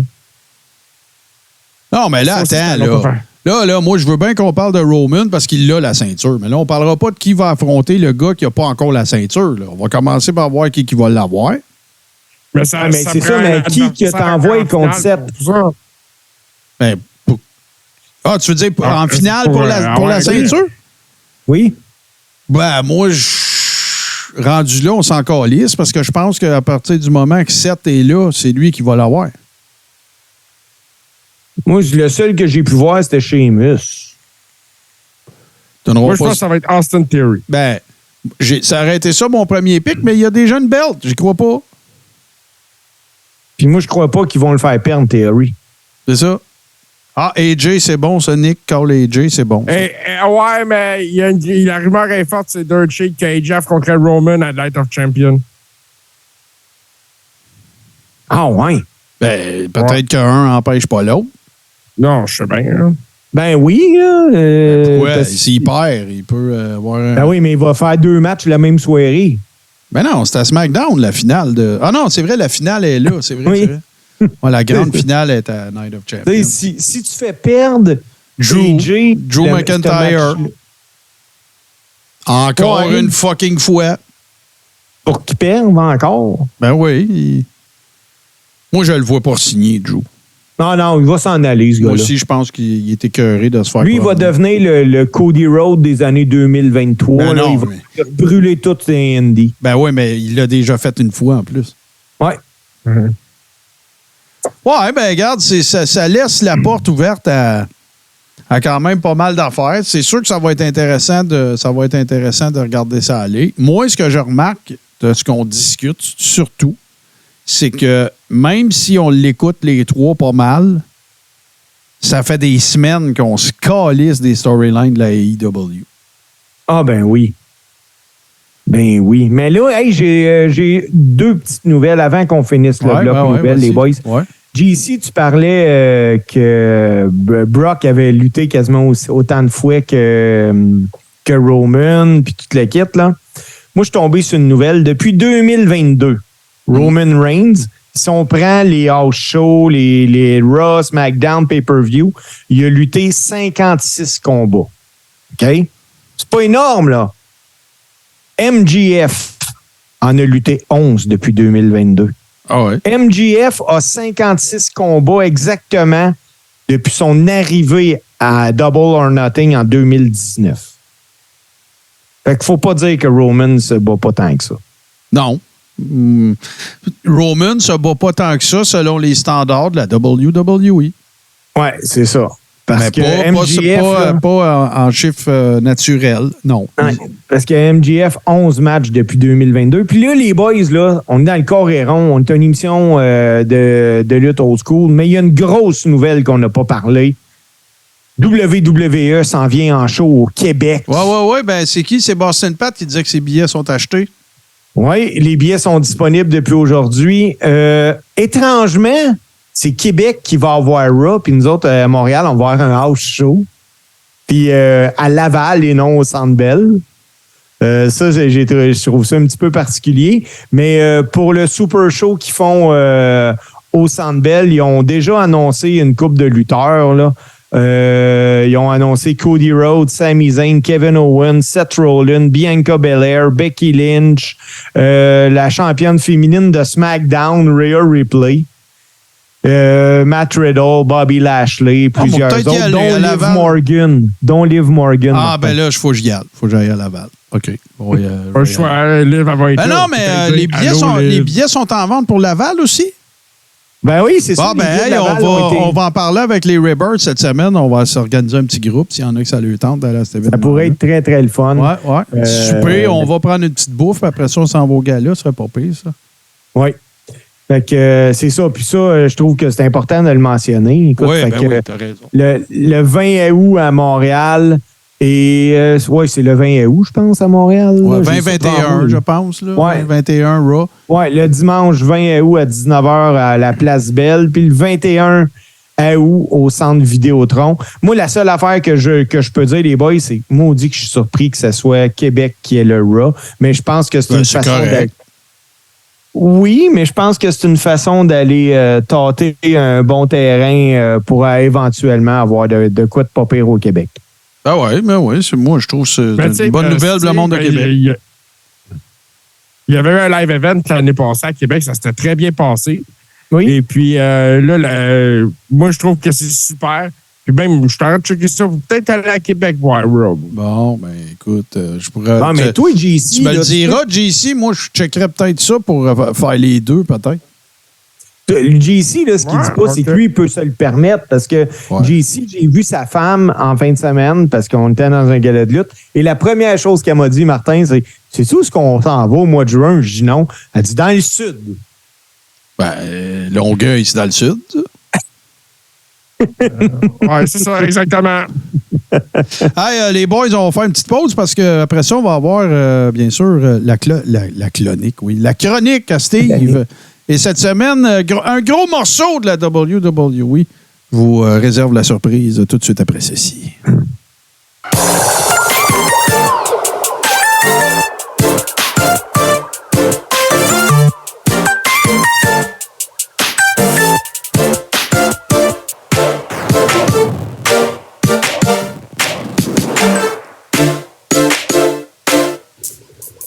Le Godette Brother. Vendredi, midi, sur Touski TV. You humbled them and you humiliated them. Well, now it's my turn. I'm going to make you beg, DiBiase. Je voulais juste revenir très rapidement sur une nouvelle que j'avais pris en note et que j'ai oublié. Les accusations sont tombées, justement. C'est Jake qui me fait penser à ça. Ted DiBiase Jr., on ne le reverra pas avant un bon bout, là, parce que, écoute, je pense qu'il y a 40 chefs d'accusation pour fraude et blanchiment d'argent et malversation et tout ça, là, le fameux programme du Tennessee. Là. Et il y a des... j'ai écouté une couple de shows d'interview cette semaine et il ne faudrait pas s'étonner que le père soit emberlificoté dans cette affaire-là, quelque part dans la suite des choses. Fait que on va suivre ça pour vous autres. Mais là, cette semaine, on parle de probablement, après Howard Finkel, probablement un des employés de la plus longue date de la WWE. Et Steve, tu nous parles de Brooklyn Brawler, Kimchi, Abe, Screwball, Knuckleball, machin, Steve Lombardi. Ouais, les boys, à soir, là, je vais vous parler du seul lutteur, puis je dis bien le seul lutteur, qui peut se vanter d'avoir lutté contre Rocky Johnson puis contre Dwayne Johnson. peu de lutteurs aussi peuvent se vanter d'avoir eu une carrière de plus de 3000 matchs à la WWE. Puis vous serez d'accord avec moi pour dire que les lutteurs qui ont eu l'opportunité d'avoir lutté à WrestleMania, il n'y en a pas des tonnes. Mais lui, il l'a fait. Steve Lombardi a lutté à la WWE à WrestleMania. Les boys, saviez-vous ça qu'en 1984, Steve Lombardi a eu le temps d'un match dans son coin Hulk Hogan? Il a été là tellement longtemps qu'il n'y a à peu près rien que tu pourrais me dire qui va me surprendre. Oui, parce que ça s'est produit lors du premier enregistrement de Championship Wrestling à Poughkeepsie, dans l'État de New York, dans un combat qui a duré moins d'1 minute. Par contre Kamala. Hogan était venu au ring pour encourager Lombardi. Cette année-là, Lombardi a terminé l'année 84 comme jobber. Puis pour vrai, les gars, là, autant que ça devait être le fun parce que il peut dire qu'il a lutté contre Bret Hart, mais il a aussi perdu contre Bobby the Brain Heenan. Ouais, ben en fait, même, il y a eu une passe aussi quand il était Brooklyn Brawler que Bobby Heenan avait été son manager. Oui, mais je vais en arriver là, tu vas voir, Martin. Steve Lombardi a pratiquement toujours été utilisé comme jobber, là, mais il a commencé sa carrière à WWF le 15 juillet 83 dans un match qu'il a évidemment perdu. Il a affronté des gars à ses débuts, là, des gars comme Ivan Koloff, comme contre Surgeon Slaughter. Puis Lombardi a fait ses débuts à télé dans l'épisode du 29 octobre à la All-American Wrestling où il a été soumis par The Iron Sheik, puis il a fini ça sur une civière. Ensuite, commencé à faire des apparitions régulières à la télévision dans les house shows, mais encore une fois comme jobber. Après avoir perdu pratiquement tous ses matchs, Lombardi a connu un premier succès. Mais quand je vous dis succès, là, c'est qu'il y a eu 2 combats nuls. Lombardi était bon, par exemple, puis la WWF le savait.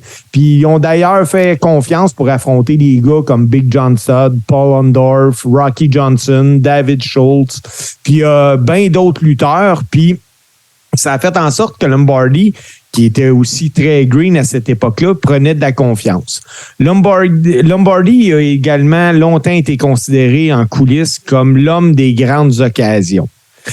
Saviez-vous ça, les boys, que Lombardi a lutté au Madison Square Garden le 16 juin 84 face à Mad Dog Vachon?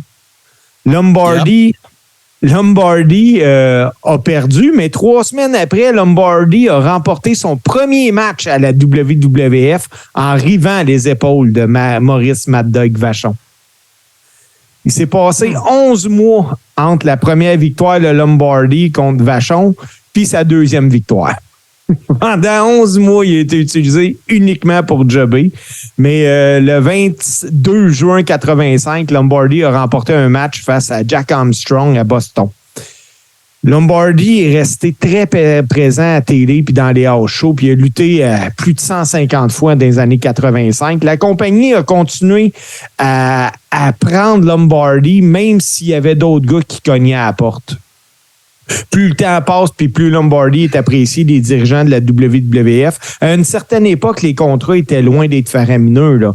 Les gars avaient, de ce que j'ai pu trouver, là, une dizaine de combats garantis par année. C'est une 10 payes, ça. C'était quoi le contrat que Steve Lombardi, Kevin Nash, Razor Ramon, Kurt Hennig, un paquet de workers de la fin des années 80, début 90 avaient à la WWE? C'était tout le même contrat.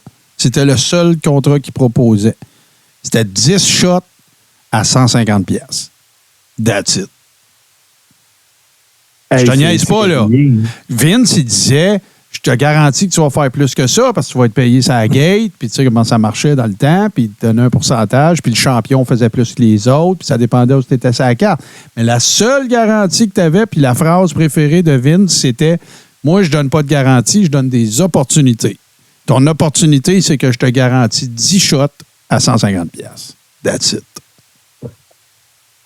Lombardi était très, très proche des dirigeants de la WWF parce que c'est un gars qui avait énormément de talent. Puis, quand que quelqu'un commençait à la WWF, il bouquait contre Steve Lombardi. Puis après le match, il y avait un agent qui allait voir Lombardi puis qui lui demandait comment ça avait été avec ce gars-là puis s'il y avait de quoi à faire. Puis ça a été le cas pour un certain Ultimate Warrior. Tu sais quoi, là, je sais, tu vas peut-être...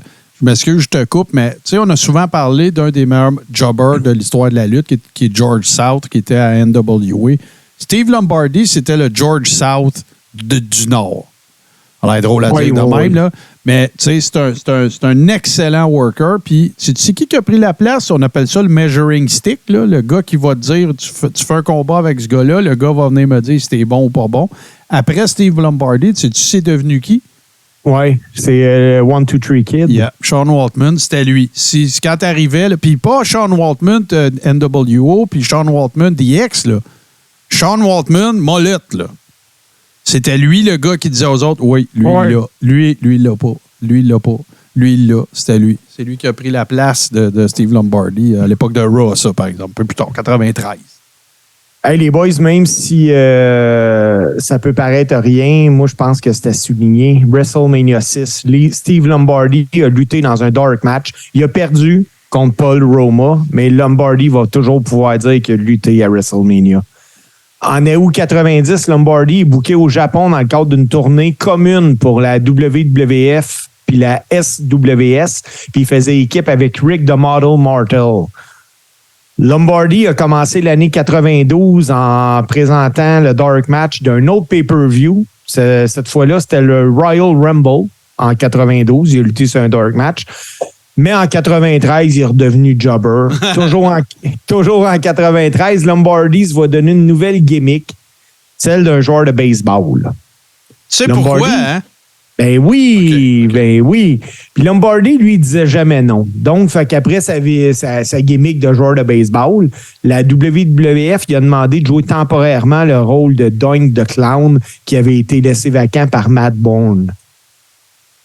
Lombardi, boys, là, en tant que Doink, il a remporté aucune victoire contre Bret Hart, contre 1, 2, 3 Kid, contre Bam Bam Bigelow, mais il dit que ça a été un des spots qu'il a le plus aimé faire pareil. Lombardi a eu sa première apparition à la USWA le 26 octobre de cette année-là, en faisant équipe avec Brian Christopher, puis ils ont battu Tony Falk puis Jeff Jarrett. Faut rappeler super vite fait, là, on en a déjà parlé ici même, je pense que ça date même de l'époque de Toto Lavigne, qui était le spécialiste Memphis Wrestling. Là. Salut Toto en passant. Mais la USWA, c'est le nom qu'a pris la Fédération de lutte de Memphis après que Jeff Jarrett ait à peu près acheté tout ce qui se faisait dans le Sud, c'est-à-dire World Class Championship Wrestling au Texas. Et tout ça, c'est devenu la USWA. Mais ce que c'était, en fait, c'était Memphis Wrestling. Et il y a eu un deal. Vince a fait une collaboration avec Jerry Lawler, Jeff Jarrett, qui en étaient les propriétaires. Et ça a donné lieu à des affaires absolument capotées sur lesquelles il va falloir qu'on fasse un show à un moment donné parce que ça a même donné lieu à Vince McMahon, à Memphis Wrestling, qui va caller out Jerry Lawler puis un paquet d'affaires. Donc ça, ce que tu viens de parler là, parce que Brian Christopher, c'est le fils de Jerry Lawler, ça a donné lieu à des affaires que même vous autres, les boys, vous n'avez même pas idée que ça existait. Genre The Rock à Memphis Wrestling, là. Des affaires de même, là, c'est complètement capoté. Fait que je ne voulais pas t'interrompre, mais c'est important dans l'histoire de l'association Jerry Lawler, WWE de l'époque, puis tout ça. Là, fait qu'on va revisiter ça à un moment donné, c'est sûr. Voilà. S'il y a bien un gars, les boys, là, il disait jamais non, c'était Lombardi. En 93, là, Lombardi a lutté sur Steve Lombardi, sur Doink the Clown, sur le gimmick du joueur de baseball, je me souviens plus de son nom, Martin. Knuckleball Schwartz. Ouais. Il a également lutté pour les Knights. Oui. Il faisait équipe avec Barry Horowitz. Puis ils sont ramassés au Survivor Series. Oui. Fait que ça fait déjà 3 pay-per-view que Lombardi est là. Corrige-moi si je me trompe, mais il me semble que les Knights, c'était les membres d'une équipe de Shawn Michaels. Oui, exactement. OK, c'est ça. Contre la famille Hart. Oui. Fin 93, Lombardi reprend sa gimmick. Il arrive en gimmick du Brooklyn Brawler. Là, il y a des combats avec Diesel, Tatanka, Bob Backlund. Puis, on voit le Brooklyn Brawler pour la première fois au Survivor Series qui perd contre Billy Gunn. Steve Lombardi, les boys, là, il a commencé une pré-retraite à la WWF en 98. Puis quand je dis une pré-retraite, c'est qu'il a commencé à moins lutter. Il revient, mais il est revenu à temps plein. Mais ça a principalement été sa dernière run à temps plein. Lombardi a été à la WWE excessivement longtemps. En mai 2016, il a été libéré par la WWE, mettant un terme à sa carrière de 33 ans. Pour conclusion, Steve Lombardi, il n'a pas été qu'un jobber. Même moi, je ne savais pas ça, mais Steve Lombardi a, pendant sa carrière, remporté 29 championnats. Les titres les plus importants qu'il a gagné, c'est le championnat poids lourd de la NWA au Michigan. Il a remporté également le championnat de télé de la NWA à 4 reprises et il a été champion de télévision de la APWF à 5 reprises. Lombardi, les boys, c'est plus de 3000 matchs à WWE. C'est 4 apparitions en pay-per-view. C'est un gars qui était là 33 ans. Fait que le terme jobber, c'est dur à dire. Et, je vais faire ma langue sale, il paraîtrait qu'il faisait aussi partie du Cream Team, n'est-ce pas? Ah! C'est vrai, c'est une langue sale. Non, mais le Cream Team, à un moment donné, on en parlera dans un épisode exclusif aux Ribbers ou quelque chose de même, parce que c'est pas très édifiant, disons-le, dans le monde, dans la petite histoire de la lutte. Mais il ne faut pas non plus faire semblant que ça n'a pas eu lieu, parce que ça a bel et bien eu lieu. Fait que, mais ne soyons pas un nuage sur cet éloge à Steve Lombardi, parce que c'est vrai, 33 ans dans une fédération, ça a toujours été un worker en qui l'administration avait confiance. Il était très proche de Pat Patterson aussi. Puis je pense qu'on pourrait dire qu'il a été un peu son émule, hein, que la majorité des affaires qu'il a appris. Parce qu'après ça, il a pas juste lutté, là aussi, il a été producer, ring agent, il a à peu près tout fait là, à WWE. C'est un genre de... Hey, même que si vous avez écouté The Young Rock, il en parle dedans. Quand Rocky Johnson a son premier break à WWE, c'est en house show, puis il se fait mettre contre Steve Lombardi. Bon, puis ils disent... Inquiète-toi pas, tu vas bien paraître. Ouais, non, c'est ça. C'était l'un des meilleurs faire-valoir que la WWE aura eu. Comme George South était pour la NWA. Hey, êtes-vous prêts, les boys? Parce que c'est là qu'on s'en va, là. On y va là. Oh, ouais. All right. And what you gonna do when Scrapamania run wild on you?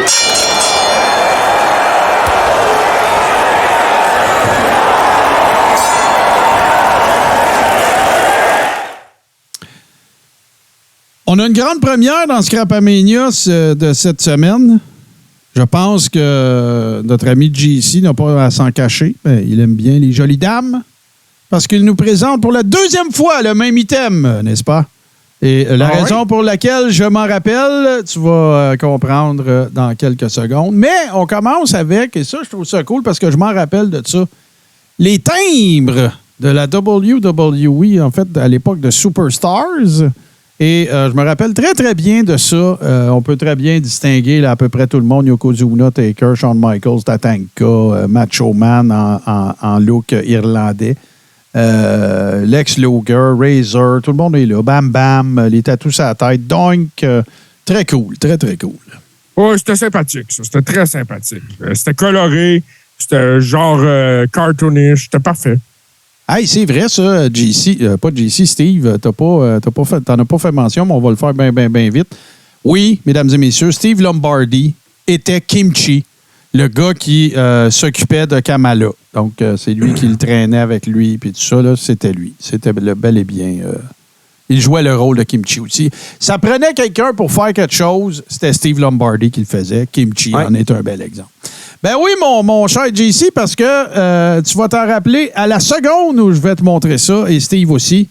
Oui, mon cher, tu nous as déjà montré les Power Pasta avec la jolie Trish Stratus. OK, moi, c'était vraiment pour le macaroni au fromage, là, mais bon. Ben oui, mais tu nous l'as Je me rappelais pas. Écoute, t'as dit la même calice d'affaires. En plus, ben écoute, c'est sûrement très vrai. Écoute, ça se peut que je me trompe. Ça se peut que j'envoie des Ben ouais, hey, on va en revoir, là. Je t'agace, là, c'est pas grave. Là. Ben oui. Non, je trouve ça cool pareil. Tout le temps cool voir Trish. Ben voilà. D'ailleurs, ça, c'est une des affaires qui m'a surpris qu'elle fasse partie du draft. Moi, j'étais sûr que c'était une one-shot, là, son affaire, là. Après moi, ils l'ont signé pour un bout. Ben, moi, je pense c'est pour avoir un match qui a de l'allure à Détroit parce que c'est à côté de Toronto. Je pense que c'est. Je continue avec ma théorie là-dessus. Et là, mes chers amis, ça là, c'est tellement vintage là, ce que je m'apprête à vous montrer là, parce que oui, c'est déjà arrivé. Il y en a la plupart des gens qui sont avec nous présentement, ils ont déjà vu cette image-là. Peut-être pas la figurine, mais ils ont déjà vu cette image-là. Ça concerne l'une des premières runs de Hulk Hogan à la WWE. Wow. Et on parle ici du V-Chest Hair que les Bones de la WWE ont eu la brillante idée d'inclure dans une figurine, et ça donne ceci. Ça, c'est l'époque où est-ce que son manager, c'était Classy Freddie Blassie en plus. Fait que oui, il s'est vraiment trimé le chest de main. Hey, c'est là. La figurine a été épouvantable. C'est une des affaires les plus laides que j'ai jamais vues de ma vie. Pas la figurine, là. Se trimer le chest de main. Moi, ce qui me dérange le plus dans cette figurine-là, Martin, c'est que si tu m'avais dit que c'était un bootleg, ça aurait eu du bon sens. Ah non, ça a l'air Rubber Stampede de la I, pour vrai. Là. Moi, ce qui je trouve particulier, je vais le dire, OK, boucher les oreilles des enfants. Il va dire des insanités. Ah. Ouais. Mais là, regardez la photo, là, à quoi ça vous fait penser? C'est bon. Je sais pas. Je l'ai vu. OK. Moi, je trouve que ça a l'air plus d'une explosion atomique, mettons. Ouais, dans ce sens-là. Champignon, là. Ça n'a pas l'air. Ouais, dans ce sens-là, dans l'autre sens. Ouais, c'est ça. On va revenir. Revenons à la normale, là, les amis. Il y a peut-être des enfants dans l'auto. Mais oui, je le vois très bien, ce que tu parles, maudit maillet. Hey, oui, écoute, ça, quelle cochonnerie. C'est de la cochonnerie assurément de très grande qualité. Je te laisse nous décrire ça parce que je vois pas pourquoi. Je comprends, là, c'est des petits bonhommes gonflables de Warrior puis de Hulk Hogan, là. Mais... Ouais, c'est ça. C'est des petits bonhommes à gonfler puis à être déçus parce qu'ils vont péter. À péter, ben oui, c'est ça que j'allais dire. Tu sais, c'est probablement... Mais moi, c'est les faces des personnages aussi là, qui sont étampés sur le bag. Là. Ouais, ils ont l'air un petit peu sans dessin. Mais êtes-vous sûr, les boys, que moi, j'avais ça quand j'étais jeune. C'était un genre, on appelait ça un bozo, là. C'est un genre de clown, puis il y avait comme du sable dans le fond. Quand tu fais ça dessus. Ouais. Ça serait pas ça. Non, c'est pas ça. Non, ça, c'est juste à gonfler, là, that's it. Ouais, non, ça, c'est. Tu fais de dos avec, là, genre des affaires de même, là.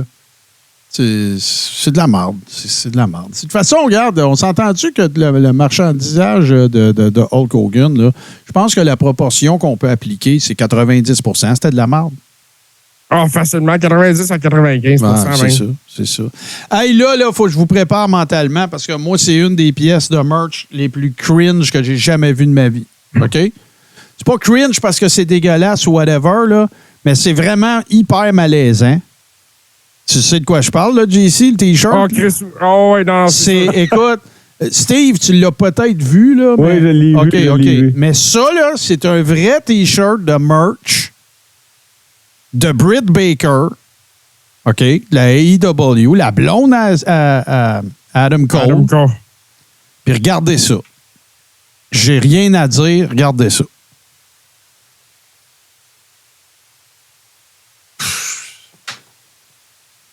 Qui va se promener avec ça? Moi, là, la première affaire que je veux vous dire, là, c'est que ça se vend sur le site de la AEW. Ça n'a aucun sens. Tu sais, comment OK, mettons, moi, je suis un gros fan de Britt Baker, là. OK? Puis je me le commande, le T-shirt, puis là, je m'en vais au four s'asseoir, là. Mais man, le premier doute qui me voit avec ça, il me fesse. Hop, tu vois, on a Nick Dénommé qui nous dit que Jericho le portait la semaine passée, le T-shirt. Ben ouais, mais je comprends. C'est inclus dans le storyline avec Adam Cole. Ben oui, je comprends tout ça. Moi, je te parle de ceux qui regardent pas la AEW. Tu sais, moi, là, je m'en vais voir un match du Rocket à soir, là. Whatever, la saison est finie, là. Mais tu sais, je m'en vais voir un match de balle, là. J'arrive avec ce T-shirt-là, là. Le premier dude woke qui me voit, il me gèle, là. C'est ça. Moi, quand j'ai vu ça, parce que je l'ai vu passer sur les réseaux sociaux, je suis en l'air, je me dis, qu'est-ce que c'est ça? Je pensais que c'était une joke. Là, je me ramasse sur le site de la AEW, je m'en vais dans le shop, puis je le trouve. Je dis, ben non, ils vont pas aller là. Et, écoute, mets pas ça pour une date, là. Mets pas ça pour une date, tu scoreras pas, là. Ben, guess what? Ils sont allés. Ah ouais, mais c'est ça. Puis bon, à soir, ben, c'est la fest crap à Mania. Fait que... c'est malaisant, hein? Très malaisant. Moi, je trouve ça... Hey, les boys, le temps file. Moi, j'ai un autre show à 9h, mais on s'en va aux 2 tunes. Puis là, ben, ce que j'ai pensé de faire, c'est que j'ai décidé d'y aller avec les 2 grands perdants de Backlash pour les tunes de cette semaine. Fait qu'on va commencer ça avec Omas. Et ça va être suivi du thème d'entrée de Damien Priest. Et ça va être ça qui va être nos 2 tunes pour cette semaine. Puis nous autres, on vous laisse avec ça. Puis on vous revient dans quelques minutes. C'est 2 bonnes tunes d'ailleurs. Quand même c'est une excellente sélection, Martin. Ben merci, t'es bien fin. Fait qu'on regarde ça dans le cadre des 2 tunes, puis on vous revient tout de suite après pour le close. Look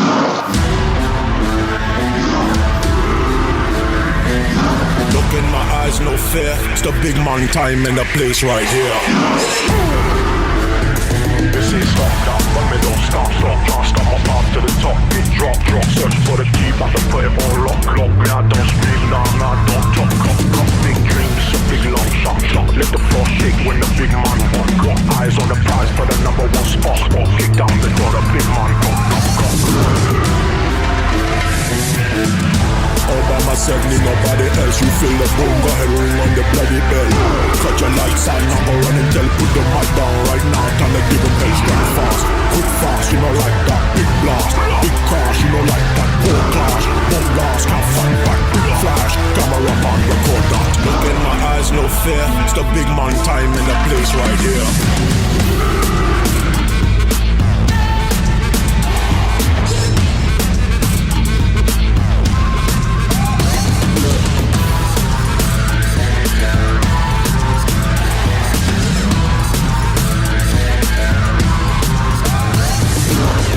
Eyes, no fear. It's the big man time in the place right here.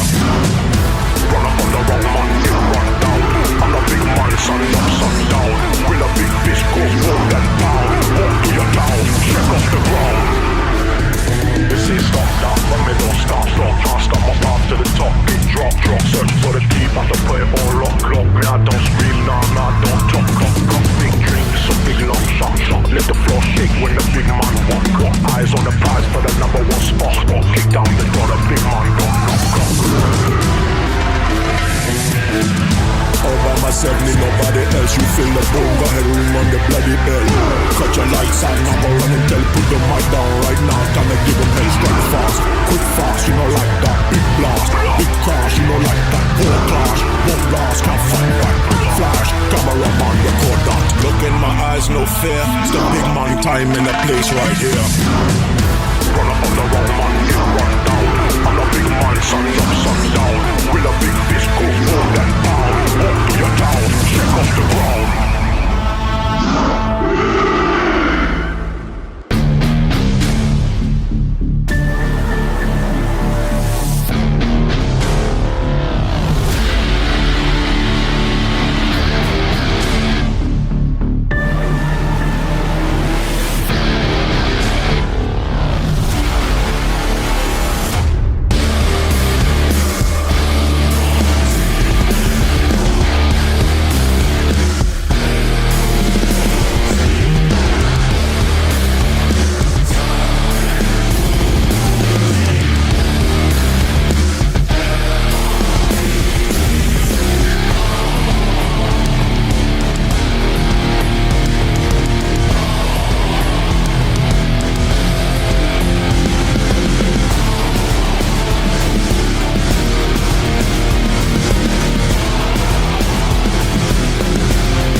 Austin 316 says I just whipped your ass. Déjà, 5e épisode de la 7e saison. On est arrivé au bout, les amis. Merci beaucoup. Merci d'avoir été là. On parlait, moi, puis de JC, puis ça fait partie une des missions plutôt, qu'on s'est donné pour la 7e saison, de faire la promotion des événements de lutte indie au Québec. Et le close, à partir du prochain épisode, va également se constituer de la tournée des événements qui se déroulent un peu partout. JC va accepter de prendre cette responsabilité. Fait que quand il y aura des affiches et tout ça, si vous faites partie d'organisations, si vous écoutez le podcast puis vous êtes des promoteurs, assurez-vous de nous renseigner. Allez sur Twitter, envoyez-nous un DM à Carré Old School. Sinon, allez sur la page Facebook Tout ce qui TV et renseignez-nous sur les événements que vous avez dans le pipe pour qu'on puisse en parler. On va faire la tournée du mieux qu'on peut à chaque fois que c'est possible. Ouais, ben, je te dirais qu'avec moi et Steve, on devrait être pas pire là-dessus. Oui, mais il y en a peut-être que. Ben, c'est ça, regarde. L'appel est lancé, donc Steve et JC sont au courant de ce qui se passe, mais s'il y a des affaires qui passeraient en dessous du radar, ben. On va plugger votre produit, on va plugger vos shows, puis à tous les semaines. Yes. Puis si vous êtes des fans de lutte québécoise, si vous nous envoyez à moi ou à JC des galas de lutte que vous voyez passer, même si on les sait, c'est pas grave, là. Ah ouais. Moi, je m'engage à vous faire tirer une paire de billets pour le gala final de la saison 2022-2023 de la BCW qui va avoir lieu le 2 juin prochain à Sainte-Martine. Bon, Fait que merveilleux. si tu veux participer, t'envoies juste le poster, tu dis « Hey les boys, il y a ce show-là, ton nom est dans le pot. » Merveilleux. Puis, juste pour les promoteurs que ça pourrait inclure, on veut pas de billets, là. On veut juste promouvoir votre événement. C'est ça. On fait la promotion de ce qu'on aime. Et voilà, et voilà. Vous autres, les boys, justement, on va commencer avec toi. JC, vas-tu être ring announcer en fin de semaine? Ouais, je vais ring annoncer à la même place que Steve va lutter, c'est-à-dire à Coteau-du-Lac pour la BCW. C'est l'événement, si je ne me trompe pas, ça brasse au pavillon. Corrige-moi si je me trompe. Moi, c'est quelque chose de même, là. Bisbee au pavillon. Ou... Ouais, ben c'est ça, je suis en train de chercher de l'événement. Pagaille au pavillon. Pagaille au pavillon. J'aime ça. Bon. Oui, Pagaille au pavillon, ça va brasser. Ça se passe au pavillon Wilson de la principale à Coteau-du-Lac, donc aux 4 principales Coteau-du-Lac. Ce samedi à 19h30, ouverture des portes à 19h. Une grosse carte. C'est sur cette place-là que vous parliez que la salle est débile aussi, là? Ah, ça c'est a l'air débile. une super belle salle. Ben, pour vous donner une idée, là, les boys, comment c'est une belle salle puis une grande salle, il n'y a pas un humoriste en rodage qui passe pas là. OK. Ah. Et c'est une salle qui peut contenir 300-400 personnes. T'es super bien assis partout, service de bar sur place, des méchants combats de lutte à l'horaire. Ça va être assez spectaculaire. Moi, j'encourage tout le monde à venir voir ça.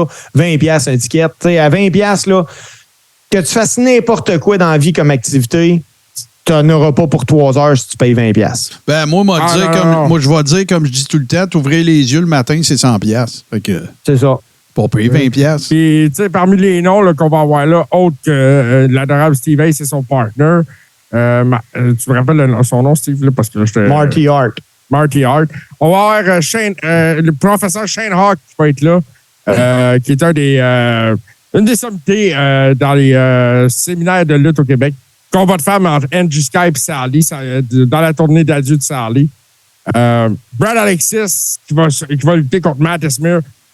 Ça, là, ça va attirer les regards beaucoup. Ça va être une grosse soirée. Bon, ben écoute, ça, c'est samedi, right? Samedi, oui. Parfait.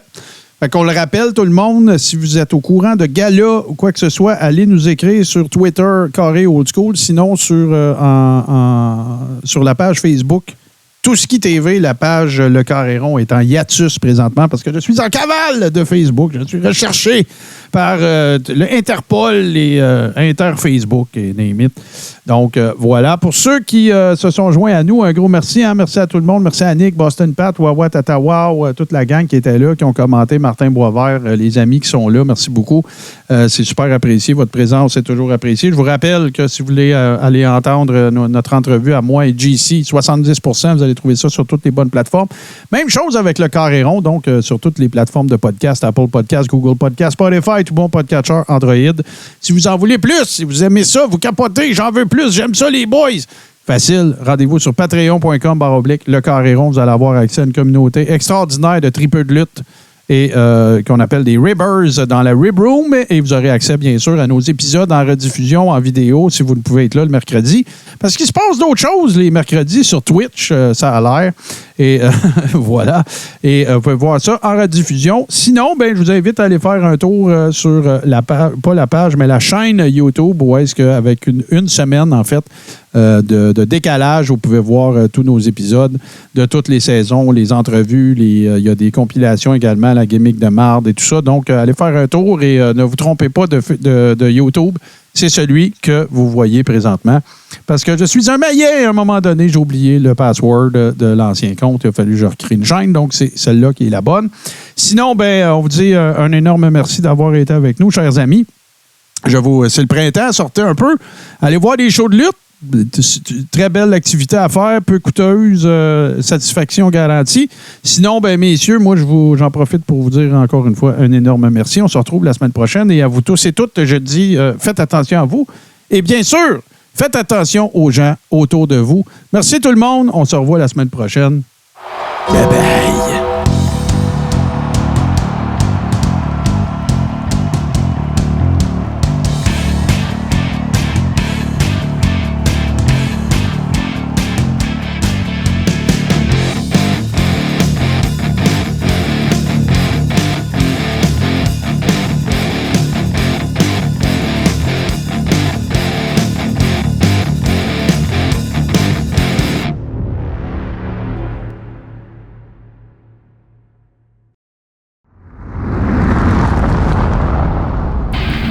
Tout ce qui explore, tout ce qui ose, tout ce qui décoiffe, tout ce qui surprend, tout ce qui te reste à faire, c'est de t'abonner.